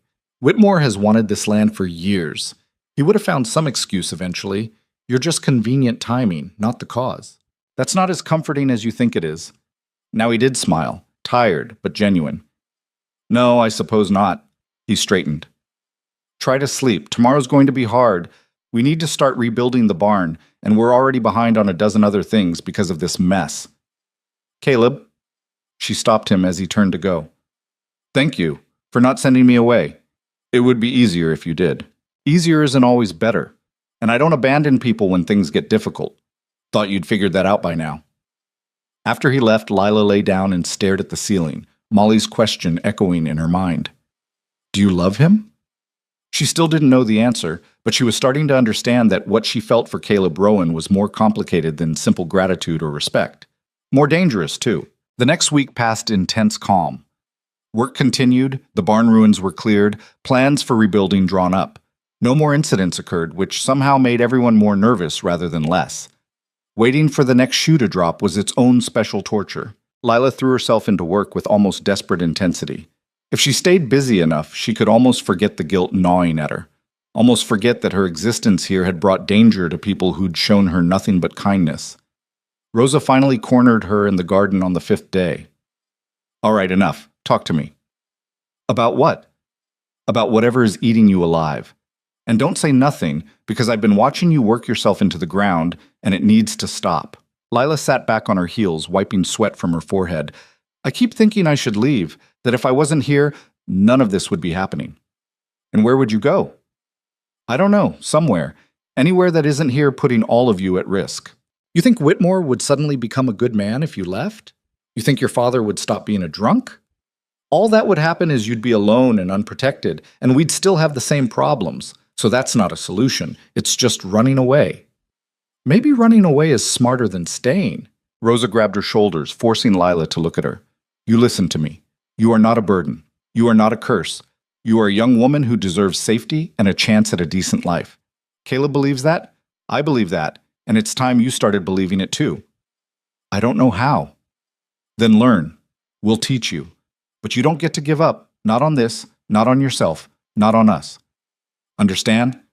Lila's eyes burned, but she refused to cry. "Okay, good. Now come inside and have some lunch before you collapse." That evening, as Lila was helping clean up after dinner, Tom burst through the door. "Caleb, riders coming in fast from the south." Everyone moved at once. Caleb grabbed his rifle, the other men their weapons. "Rosa, take the girls to the cellar." "No." Lila's voice surprised even herself. "I'm not hiding anymore." "Lila, if this is about me, I should be here. I'm not a child." Caleb looked like he wanted to argue but didn't have time. Fine, but you stay behind me, and if I tell you to run, you run. Got it? Got it. They moved to the porch, weapons ready. In the fading light, Lila could see the riders approaching, 3 of them, coming fast. But as they got closer, one of them raised a hand in what looked like a peaceful gesture. Hold fire, Caleb ordered. Let's see what they want. The riders pulled up in the yard and Lila's blood ran cold. One of them was the scarred man from before, Whitmore's foreman. The other 2 were Whitmore himself, a portly man in expensive clothes, and behind him, swaying in his saddle, was Gideon Mercer. Rowan, Whitmore called out, all false friendliness. We need to talk. Then talk. From right there. Whitmore smiled, but it didn't reach his eyes. Now, is that any way to greet neighbors? I've come to make you an offer. A generous one. Not interested. You haven't heard it yet. I'm willing to pay fair market value for your land, plus compensation for your recent troubles, plus a little extra for your cooperation. His eyes flickered to Lila. I understand you've acquired some additional assets. I'm willing to take those off your hands too. Call it a package deal. The silence that followed was deadly. You're talking about a person, Caleb said, each word measured and cold. Not an asset, and she's not for sale, neither is my land. So you can take your offer and your thugs and your burned barns, and you can get the hell off my property. Whitmore's smile disappeared. I'm trying to be reasonable here, Rowan, but my patience has limits. You've got 1 week to reconsider. After that, things are going to get considerably worse for you. That a threat? That's a promise. And if you're thinking about running to the law, remember, I've got friends in high places. You've got a failing ranch and a stolen girl. Who do you think the sheriff is going to believe? Gideon chose that moment to speak, his words slurred. That's my daughter you got there, Rowan. You stole her from me. I want her back. You signed a legal contract, Caleb replied. She's not yours anymore. She never really was. She's mine until I say different. You can't just take what belongs to...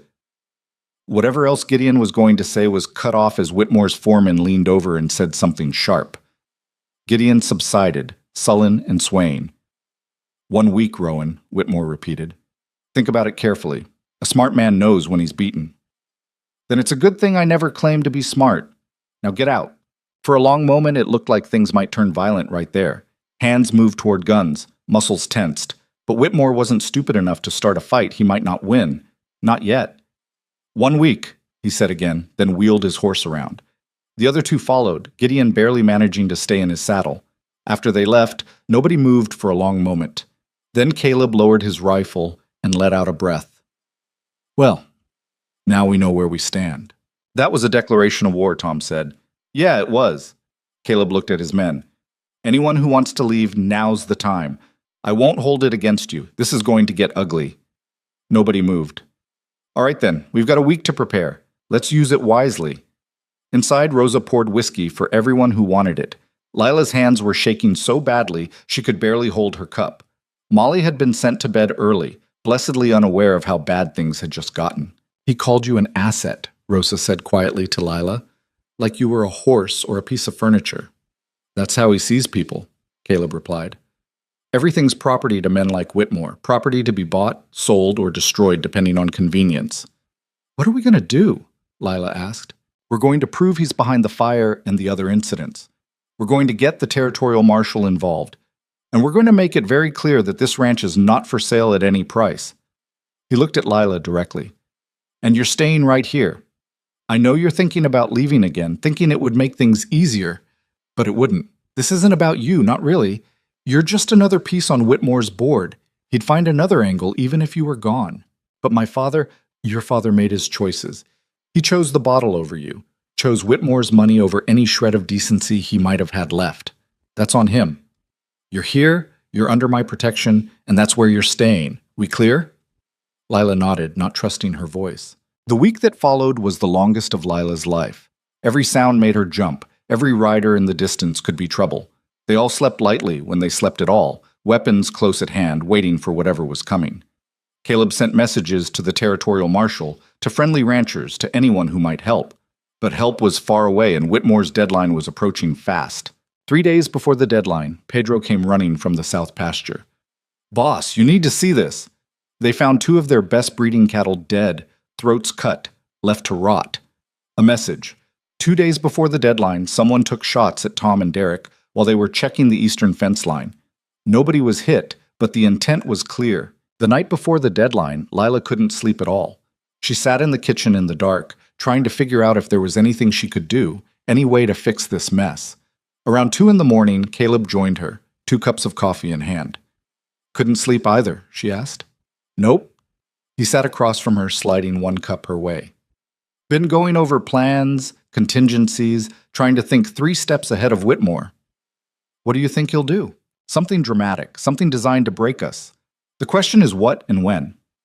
They sat in silence for a while, drinking coffee, both lost in their own thoughts. Finally, Lila said, I'm sorry. For what? For all of this. For being here. For bringing this trouble to your door. For... Stop. His voice was firm, but not unkind. I'm going to say this one more time, and then I want you to actually hear it. This is not your fault. You didn't ask for any of this.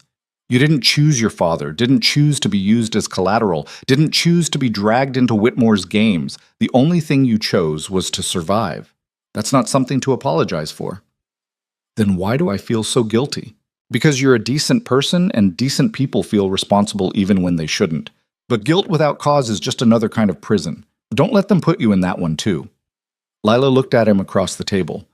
This man who'd pulled her out of hell, who'd defended her without asking for anything in return, who'd stood up to threats and violence rather than take the easy way out. And she realized Molly's question had an answer after all. Caleb, she started, then stopped, not sure how to say it. What? Before she could answer, the sound of breaking glass came from somewhere in the house. Then smoke. Then Molly's scream. Fire! Rosa's voice, panicked.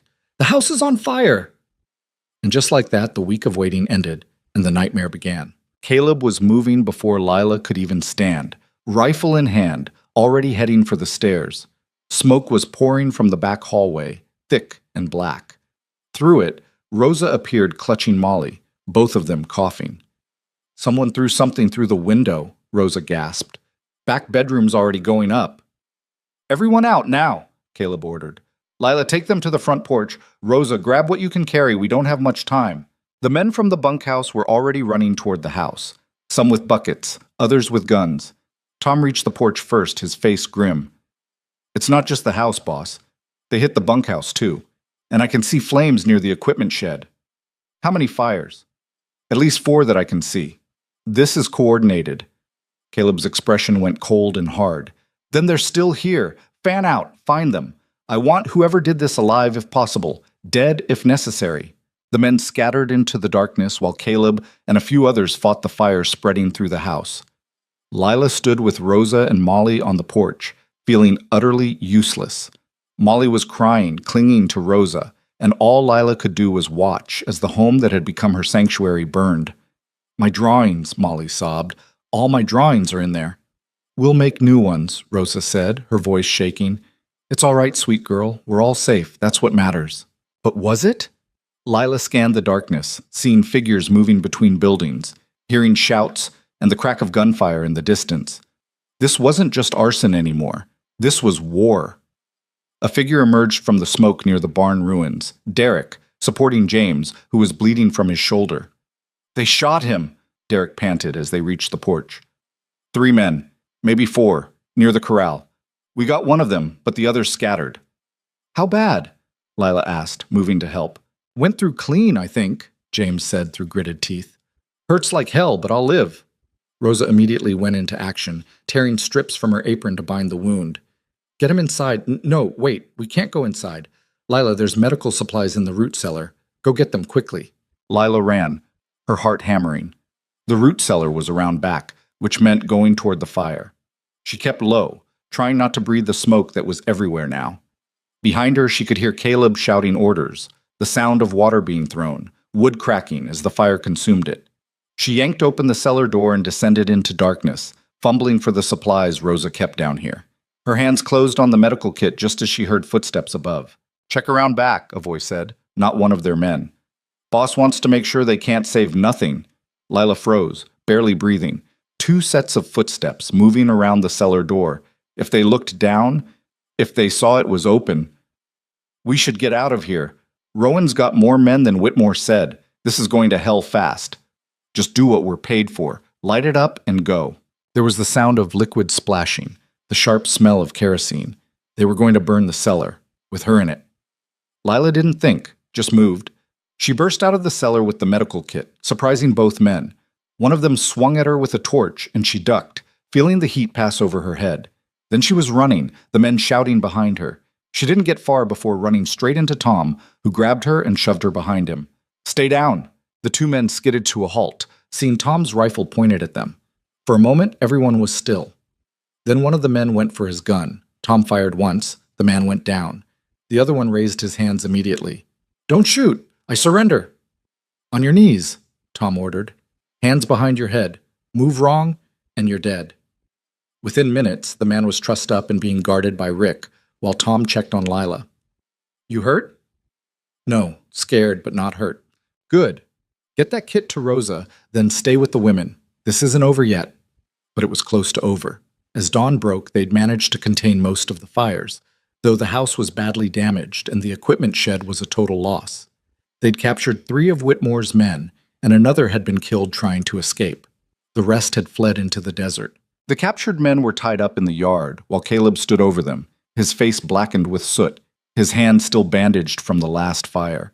He looked like something carved from rage and exhaustion. "Talk," he said flatly to the one who seemed least injured. The man spat blood. "We don't know nothing. Wrong answer." Caleb knelt down so they were eye to eye. "Let me explain how this works. The territorial marshal is already on his way. I sent for him 3 days ago. When he gets here, you're all going to hang for arson and attempted murder. That's already decided. The only question is whether you take Whitmore and Mercer down with you, or whether you protect them and die alone. So I'll ask again. Who paid you? Who gave the orders?" The man's eyes flickered with fear. "Whitmore will kill us if we talk. The territory will hang you if you don't. Pick your death." There was a long silence. Then the man's shoulders sagged. "It was Whitmore. Paid us to burn you out, scare you into selling, said to make it look random at first, then hit hard if you didn't break. The drunk, Mercer, he told us the layout when the patrols went by, where to hit, said to make it look like an accident." "Did Whitmore order you to hurt anyone?" The man hesitated. "Said to avoid killing if possible, but not to let that stop us if it came to it. This is Arizona territory," he said. "People die in fires all the time." Caleb stood up, his expression unreadable. "Tom, keep them secured. When the marshal arrives, make sure he hears every word. I'm going to town." "Boss, you should rest." "I'm going to town," Caleb repeated, his voice like iron. "And I'm going to have a final conversation with Silas Whitmore. Anyone wants to come with me, you're welcome. Anyone wants to stay and protect what's left, I understand that too." Every man chose to come. Even James, injured shoulder and all, insisted on riding. Lila watched them prepare, her stomach knotted with worry. "He's going to do something stupid," she said to Rosa. "He's going to do what needs doing," Rosa corrected. "There's a difference." "But what if nothing? That man has survived worse than Silas Whitmore. He'll come back. He always does." Before they left, Caleb came to where Lila stood with Molly and Rosa. His eyes met Lila's and something passed between them, unspoken but understood. "Keep them safe," he said to Rosa. "Always do." To Molly, he knelt down. "I'll be back before you know it, sweetheart. You stay with Rosa and Lila, and you be brave for me, okay?" "Okay, Papa." Molly threw her arms around his neck. "But you be careful, please." "Always am." He stood and looked at Lila one more time. "If things go wrong, they won't. But if they do, that contract is in the safe in my office. You take it and you burn it. You're free, understand? You don't owe anybody anything." Lila's throat was too tight to speak. She just nodded. Then they were gone, riding hard toward town, leaving behind 3 terrified women and a ranch that looked like a battlefield. The wait was agony. Rosa tried to keep busy, salvaging what could be saved from the house, organizing the cleanup. Molly clung close, unusually quiet. Lila moved through the motions, but her mind was elsewhere, imagining every terrible scenario. Around noon, a wagon approached. For a heart-stopping moment, Lila thought it might be more trouble. But as it got closer, she recognized Mrs. Chen from the general store, along with several other women from town. "We heard what happened," Mrs. Chen said as she climbed down. Brought supplies, food, some clothes. Figured you'd need it. You didn't have to, Rosa started. Rosa Sassen. Of course we did. This is what neighbors do. Mrs. Chen looked around at the damage, her expression hardening. Whitmore's going to pay for this. Everyone knows it was him. The whole town's talking about it. The women set to work, their presence somehow making everything feel more manageable. They brought order to chaos, provided food and comfort, and most importantly, they brought news. The marshal arrived this morning, one woman said. Went straight to Whitmore's office with half the town following to watch. Heard there was quite a scene. What kind of scene? Lila asked. The kind where Whitmore tried to bluster his way out, and the marshal wasn't having it. Had 3 of his men in custody, all singing like canaries. Whitmore was arrested on the spot. So was that drunk Mercer. Relief washed through Lila so intensely she had to sit down. They arrested him? My father? Both of them. Conspiracy, arson, attempted murder. They're being held until the circuit judge comes through, but everyone knows how this ends. Whitmore's done. And your father... The woman trailed off delicately. We'll hang, Lila finished. She should feel something about that. Grief, guilt, anything. But all she felt was a distant kind of numbness. Her father had made his choices. This was the consequence. The men returned late in the afternoon looking exhausted but victorious. Caleb dismounted and Molly ran to him, nearly knocking him over with the force of her hug. It's done, he said to Rosa and Lila. Whitmore and Mercer are in custody. The marshal has enough evidence to charge them both with everything. It's over. Just like that? Rosa asked. Just like that. Well, not really. There'll be a trial, testimony, all that legal mess, but the important part is done. They can't hurt us anymore. That night they ate a simple meal sitting outside since the house was barely habitable. The mood was strange, relief mixed with exhaustion, victory tinged with the knowledge of how close they'd come to losing everything. After dinner, after Molly was settled in a makeshift bed in the one undamaged guest room, Caleb found Lila sitting on what was left of the porch, looking out at the stars. You all right? He asked, sitting beside her. I don't know. I keep thinking I should feel something about my father, about what's going to happen to him. But I don't. Does that make me a bad person? It makes you human. He stopped being your father a long time ago. You don't owe him grief just because you share blood. They sat in silence for a moment. Then Caleb said, I meant what I said this morning, about the contract. You're free. You don't have to stay here out of obligation. Lila's heart skipped. What are you saying? I'm saying the contract was always just a legal formality, a way to protect you and satisfy the debt. But after everything that's happened, after all this, he gestured at the damaged ranch. I can't in good conscience hold you to it. You've been through enough. If you want to leave, start somewhere fresh where nobody knows your history, I'll give you money. A horse, letters of recommendation, whatever you need. You're sending me away? I'm giving you a choice, real choice, not the kind you had before. You can stay. You can go. Either way, you're free. Lila looked at him, this man who'd never asked anything of her except honest work, who'd protected her when he had no reason to, who'd stood up to threats and violence rather than take the easy way out. And she knew her answer. I don't want to leave.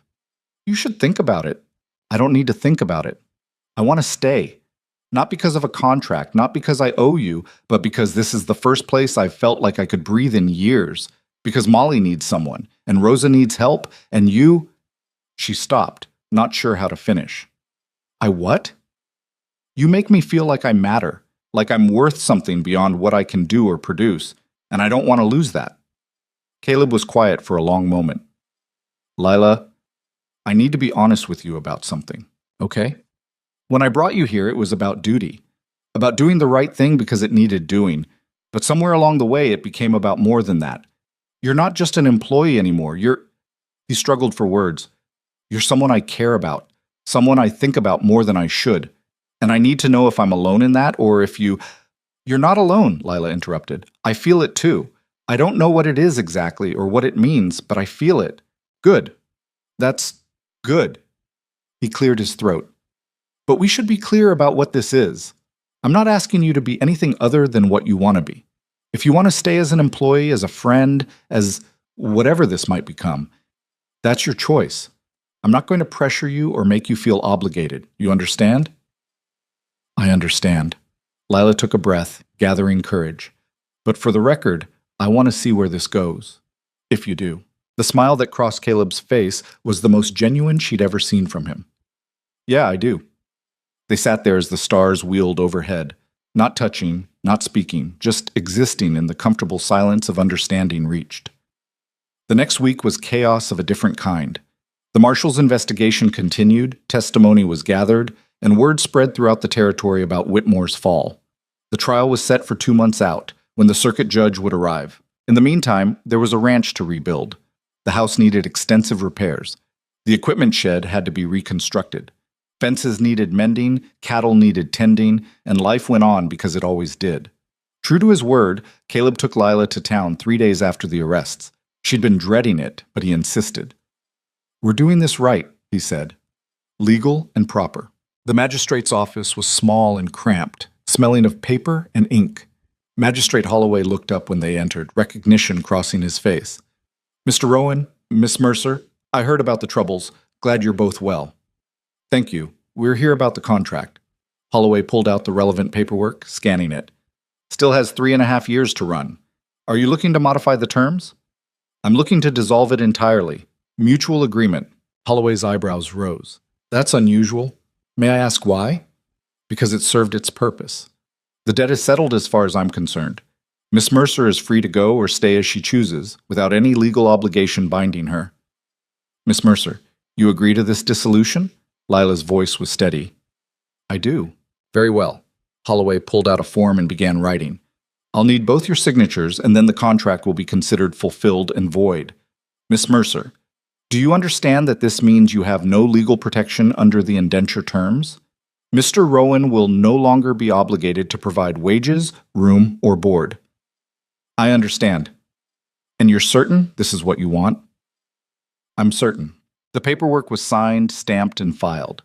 Just like that, the contract that had defined her life for months was gone. Lila walked out of that office feeling lighter than she had in years. Outside, Caleb turned to her. There's one more place we need to go. They walked to the church at the edge of town, not for religious reasons, but because the town clerk kept his office there. Inside, Caleb requested employment papers. I'd like to officially hire Miss Mercer as a household manager, he said. Fair wage, proper terms, everything legal and documented. The clerk looked between them with barely concealed curiosity, but did as asked. New papers were drawn up, these ones specifying a salary that made Lila's eyes widen, along with terms that were far more generous than the indenture had been. You don't have to do this, she said as they left. I already said I'd stay. I know. But I want it documented that you're staying because you choose to, not because you have to. And I want you paid fairly for the work you do. Rosa gets a salary, Tom gets a salary, you deserve the same. They walked through town together, and Lila noticed people staring, some with curiosity, some with disapproval, some with outright hostility. Small towns never forgot scandal, and her story was the biggest scandal in recent memory. Let them stare, Caleb said quietly. They'll get used to it. And if they don't, that's their problem, not ours. They stopped at the general store to pick up supplies. Mrs. Chen greeted them warmly, pointedly ignoring the other customers' whispers. How's the rebuilding going? She asked. Slowly but surely, Caleb replied. Should have the house livable again in another week or so. Well, if you need anything, you let me know. And Miss Mercer, she turned to Lila with a kind smile. You hold your head up. You've got nothing to be ashamed of. Outside, as they loaded supplies into the wagon, a familiar figure stumbled toward them. For a moment, Lila didn't recognize him. Then she realized it was one of her father's old drinking buddies, a man named Carter. That's her, Carter slurred, pointing at Lila. That's Mercer's girl, the one who got him arrested. Walk away, Caleb said calmly. She's the reason Gideon's gonna hang. Ungrateful little... He didn't get to finish. Caleb had him by the collar, slamming him against the side of the wagon. Listen very carefully. Gideon Mercer is going to hang because he committed crimes. He chose to work with Whitmore. He chose to help burn down my ranch. He chose everything that led him to where he is now. His daughter had nothing to do with any of that. So you can take your blame and your drunk logic and you can shut your mouth. Understood? Carter nodded frantically, and Caleb released him. The man scrambled away, nearly falling in his haste. Several townspeople had witnessed the exchange. Most looked approving. A few still seemed skeptical, but nobody else challenged them. On the ride back to the ranch, Lila was quiet. Finally, she said, "Thank you for what you did back there." "Don't need to thank me. It's just the truth." Still, not everyone would stand up like that. Then not everyone is worth knowing. Back at the ranch, life continued its steady rhythm. The repairs progressed. Rosa taught Lila more complex cooking. Molly insisted on reading lessons where Lila was the student and Molly the teacher. Tom and the other men gradually accepted that Lila wasn't going anywhere, and their wariness transformed into something like respect. And slowly, carefully, Caleb and Lila began to navigate what they were becoming to each other. It started small. Conversations that lasted longer than necessary. Hands brushing when passing tools or dishes. The way Caleb's eyes would find her across a room. The way Lila's heart would skip when he smiled at her. One evening, about 3 weeks after the dissolution of the contract, Caleb asked her to take a walk with him after dinner. They strolled toward the creek that ran along the southern property line, the sunset painting everything gold and orange. "I've been thinking," Caleb said, "about what we talked about seeing where this goes. And I think we should do it properly, not rush things, but not ignore them either. I'd like to court you, officially, if you're amenable." Lila smiled. "Court me? That's very formal." "Well, I'm a formal kind of man, when it matters." "Then, yes, I'm amenable." They stopped by the creek, watching the water flow past. Caleb reached out and took her hand, the first deliberate touch between them that wasn't about work or necessity. His hand was warm and calloused and steady. "I know this is complicated," he said. "Me being your employer, the history of how we met, all of it. I know people will talk and judge and make assumptions. If that's going to be too much." "It's not," Lila interrupted. "I've survived worse than gossip, and I'm tired of letting other people's opinions dictate my life." "Good. Because I'm tired of it too." He turned to face her fully. "I'm going to be honest with you about something else. I haven't felt this way about anyone since Sarah died. Wasn't sure I could. But you make me want to try. Make me remember what it's like to look forward to something other than just getting through the day." "I make you sound like a project." He laughed. "Maybe you are. Maybe we're both projects. Two broken people trying to figure out how to be whole again." "That's terribly romantic," Lila said dryly, but she was smiling. "Yeah, well, I never claimed to be good at this part." He squeezed her hand gently. "But I'm willing to try if you are." "I am." They stood there as the sun finished setting, hands clasped, watching the sky turn from gold to purple to deep blue. It wasn't perfect. Nothing ever was. But it felt like possibility. Like the beginning of something that might actually last. The trial came 2 months later, just as the worst of the summer heat was settling in. The whole ranch made the trip to town to testify. Molly stayed with Mrs. Chen, deemed too young to hear the details. The courtroom was packed.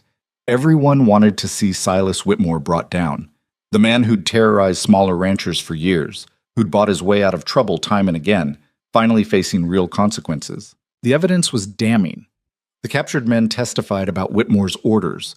Bank records showed payments that lined up suspiciously with each incident, and Gideon Mercer, in a last desperate bid for leniency, confirmed everything: how Whitmore had recruited him, what information he'd provided, how they'd planned each attack. Lila had to testify too, explaining the original debt, the contract, how her father had worked with Whitmore. It was humiliating, laying her story out for strangers to judge. But Caleb sat in the front row the entire time, his presence a steady anchor. When it was his turn, Caleb was concise and devastating. He outlined every incident, every threat, every piece of damage. When Whitmore's lawyer tried to suggest Caleb had provoked the attacks by refusing to sell, Caleb's response was cold. "I'm not obligated to sell my property to anyone. That's not provocation, that's rights." Mr. Whitmore chose to respond to a legal refusal with arson and attempted murder. "That's not a business dispute, that's criminal violence." The trial lasted 3 days. The verdict came back in under an hour. Guilty on all counts for Silas Whitmore. Guilty for Gideon Mercer. Guilty for the 3 captured men. Sentencing was immediate. Whitmore got 15 years in the territorial prison. The 3 men got 10 years each, and Gideon Mercer, for his role in attempted murder and arson that had killed livestock and endangered lives, was sentenced to hang. Lila felt nothing when the sentence was read. She'd thought she might feel grief or guilt or something. But there was just a hollow kind of relief. It was over. Finally, completely over. Outside the courthouse, townspeople congratulated Caleb, offered condolences to Lila, and generally treated the verdict like a victory for justice. Which it was, she supposed. But it didn't feel victorious, it just felt finished. That night, back at the ranch, Rosa made a special dinner. They ate together. The household that had survived fire and threats and violence and come out the other side intact. To getting through it, Tom said, raising his glass. To better days ahead, Rosa added. To family, Molly said, looking around the table with innocent certainty. They all drank to that. Later, after Molly was asleep and Rosa had retired, Caleb and Lila found themselves back on the porch. The house repairs were finally complete. The new barn was half built, and life was slowly returning to normal, or what passed for normal anyway. Your father's execution is set for next month, Caleb said quietly. You don't have to go. Nobody would expect you to. I know. Lila stared out at the darkness.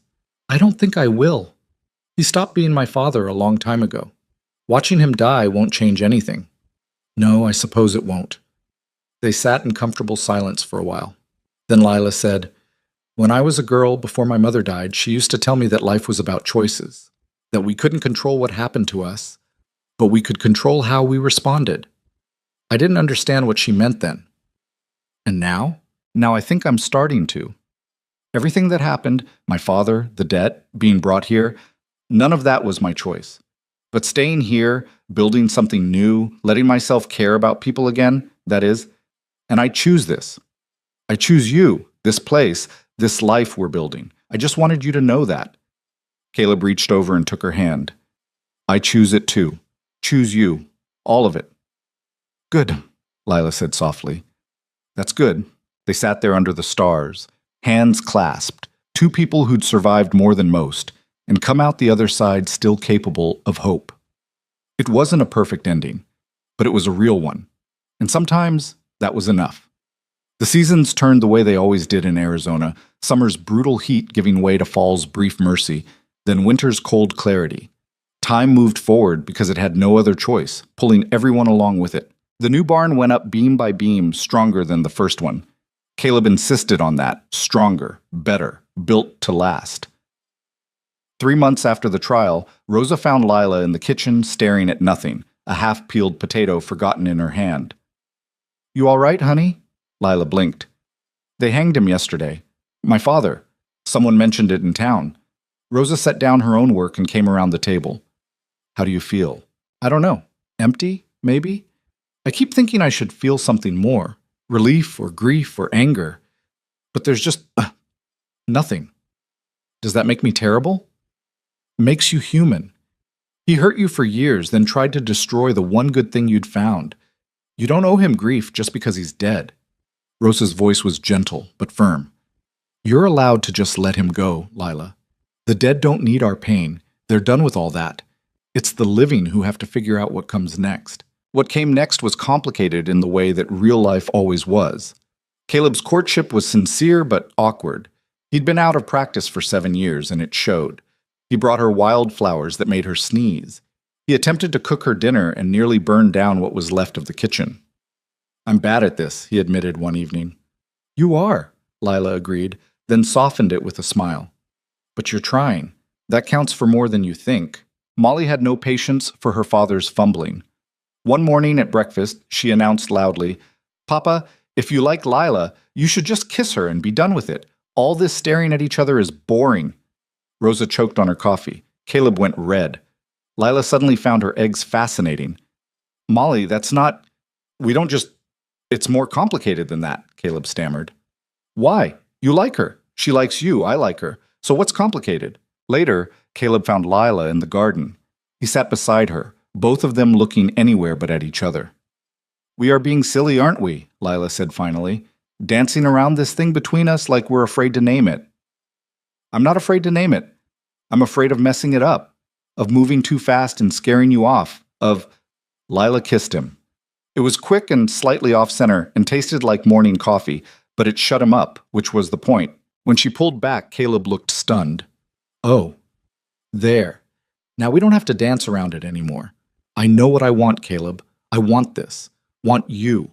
Want to build something real here. And I'm tired of pretending otherwise because I'm scared. A slow smile spread across his face. When did you get so bold? When I realized life's too short to waste on being careful. If I'm going to build a life, I want it to be one I actually choose, not one I settle for out of fear. Then choose this. Caleb took her hand. Choose me. Choose us. Choose all of it. I already did, the moment I decided to stay. The courtship continued more honestly after that. They took walks in the evening talking about everything and nothing. Caleb taught her to shoot.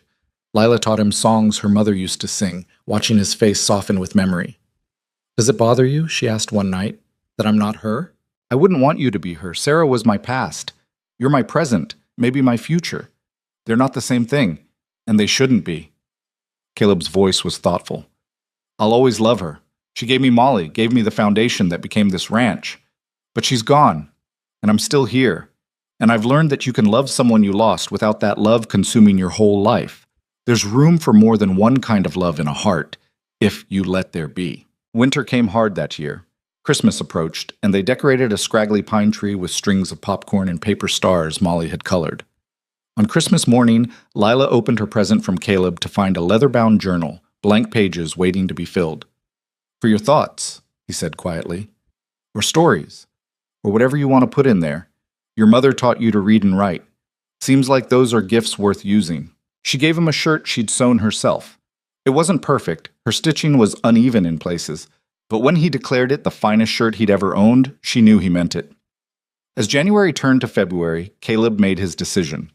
One evening after Molly was asleep, he asked Lila to come to his office. She found him at his desk, looking nervous. I have something I need to say, and I'm going to say it badly, so just bear with me. He stood, pacing. We've been doing this, us, for months now, and every day I'm more certain that this is what I want.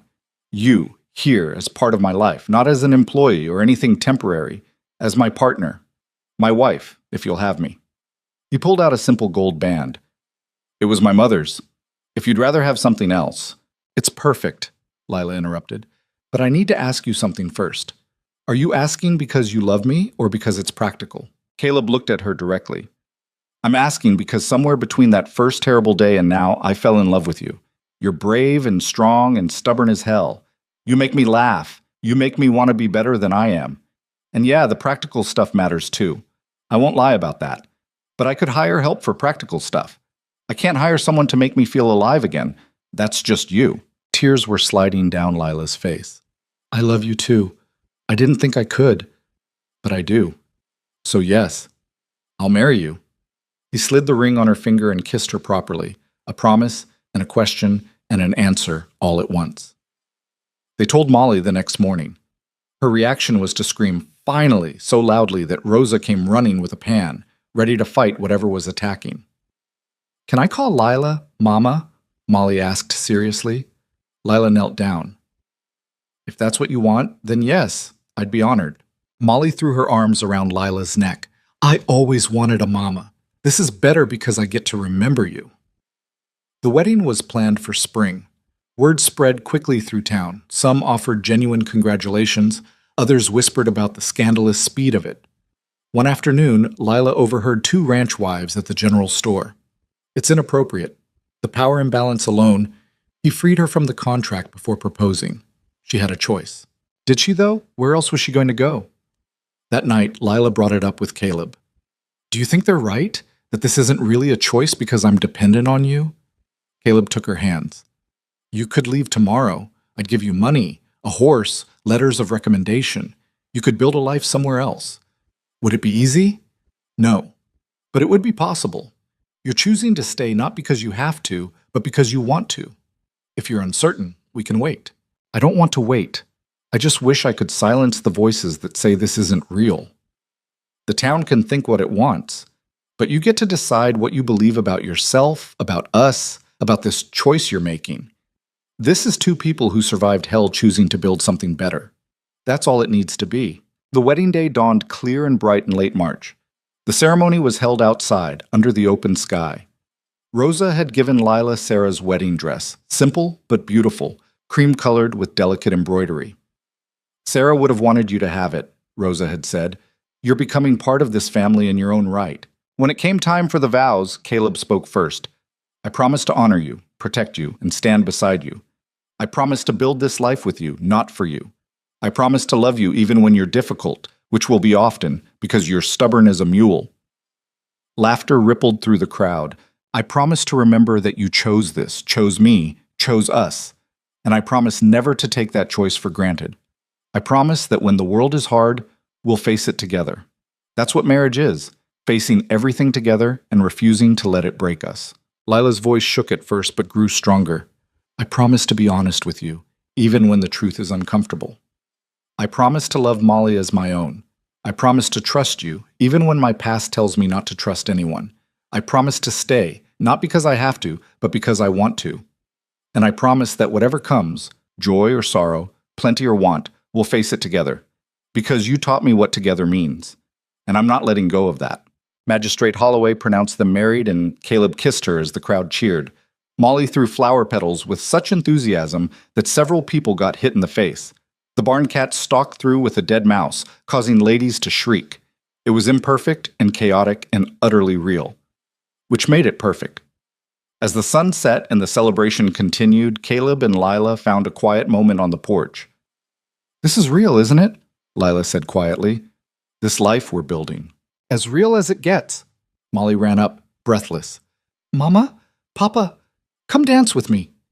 They danced together, the three of them, while the music played and the stars came out. Life settled into new rhythms. There were hard days, when work was overwhelming, money was tight, Molly was difficult, or Lila's past haunted her nightmares.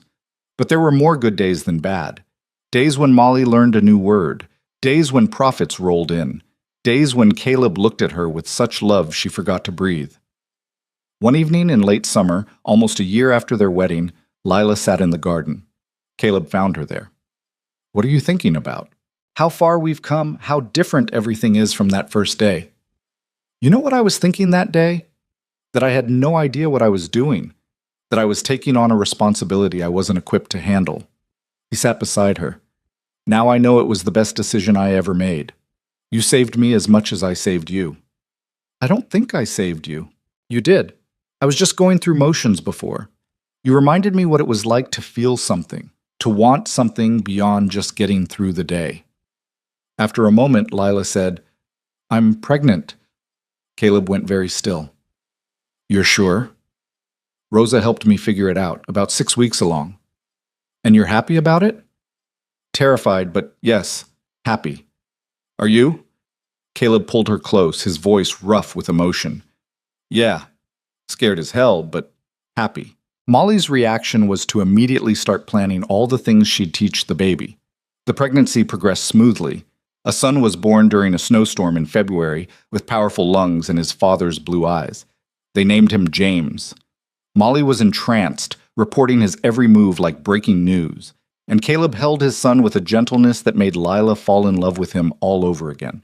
Thank you, he said one night, the baby asleep against his chest. For this. For choosing to build this family with me. You don't have to thank me for choosing something I want. The years that followed brought challenges. Drought, harsh winters, Molly's teenage years, James growing up wild. But through it all, they held together.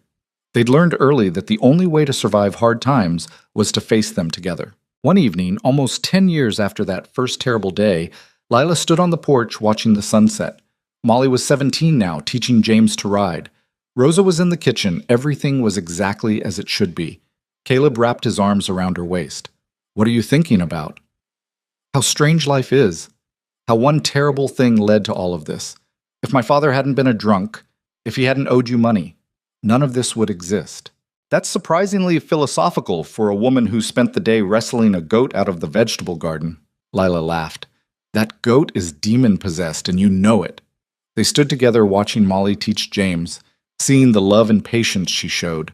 The girl who'd once been desperate for a mother had become an amazing big sister. The man who'd lost his first wife had found love again. The young woman who'd been sold like property had become a partner in every sense. I love you, Lila said. I love you too. Molly's voice rang out. Mama, Papa, come see. James did it. And they went because that's what family did. They showed up. They celebrated victories. They weathered storms together. They chose each other over and over in ways big and small. Years later, when Lila was old and gray, when Molly had children of her own, and James was running the ranch, someone asked her what the secret was, how they'd built something that lasted. She thought for a moment, then said, "We never pretended it would be easy. We never pretended we were perfect. We just promised to keep choosing each other, even when it was hard, especially when it was hard.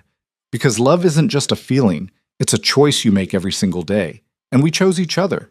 That's all it took." On a warm spring evening, not long before the end, Caleb and Lila sat on that same porch where so much of their life had unfolded. The ranch sprawled around them, strong and prosperous. Their children and grandchildren were inside, voices carrying through the windows.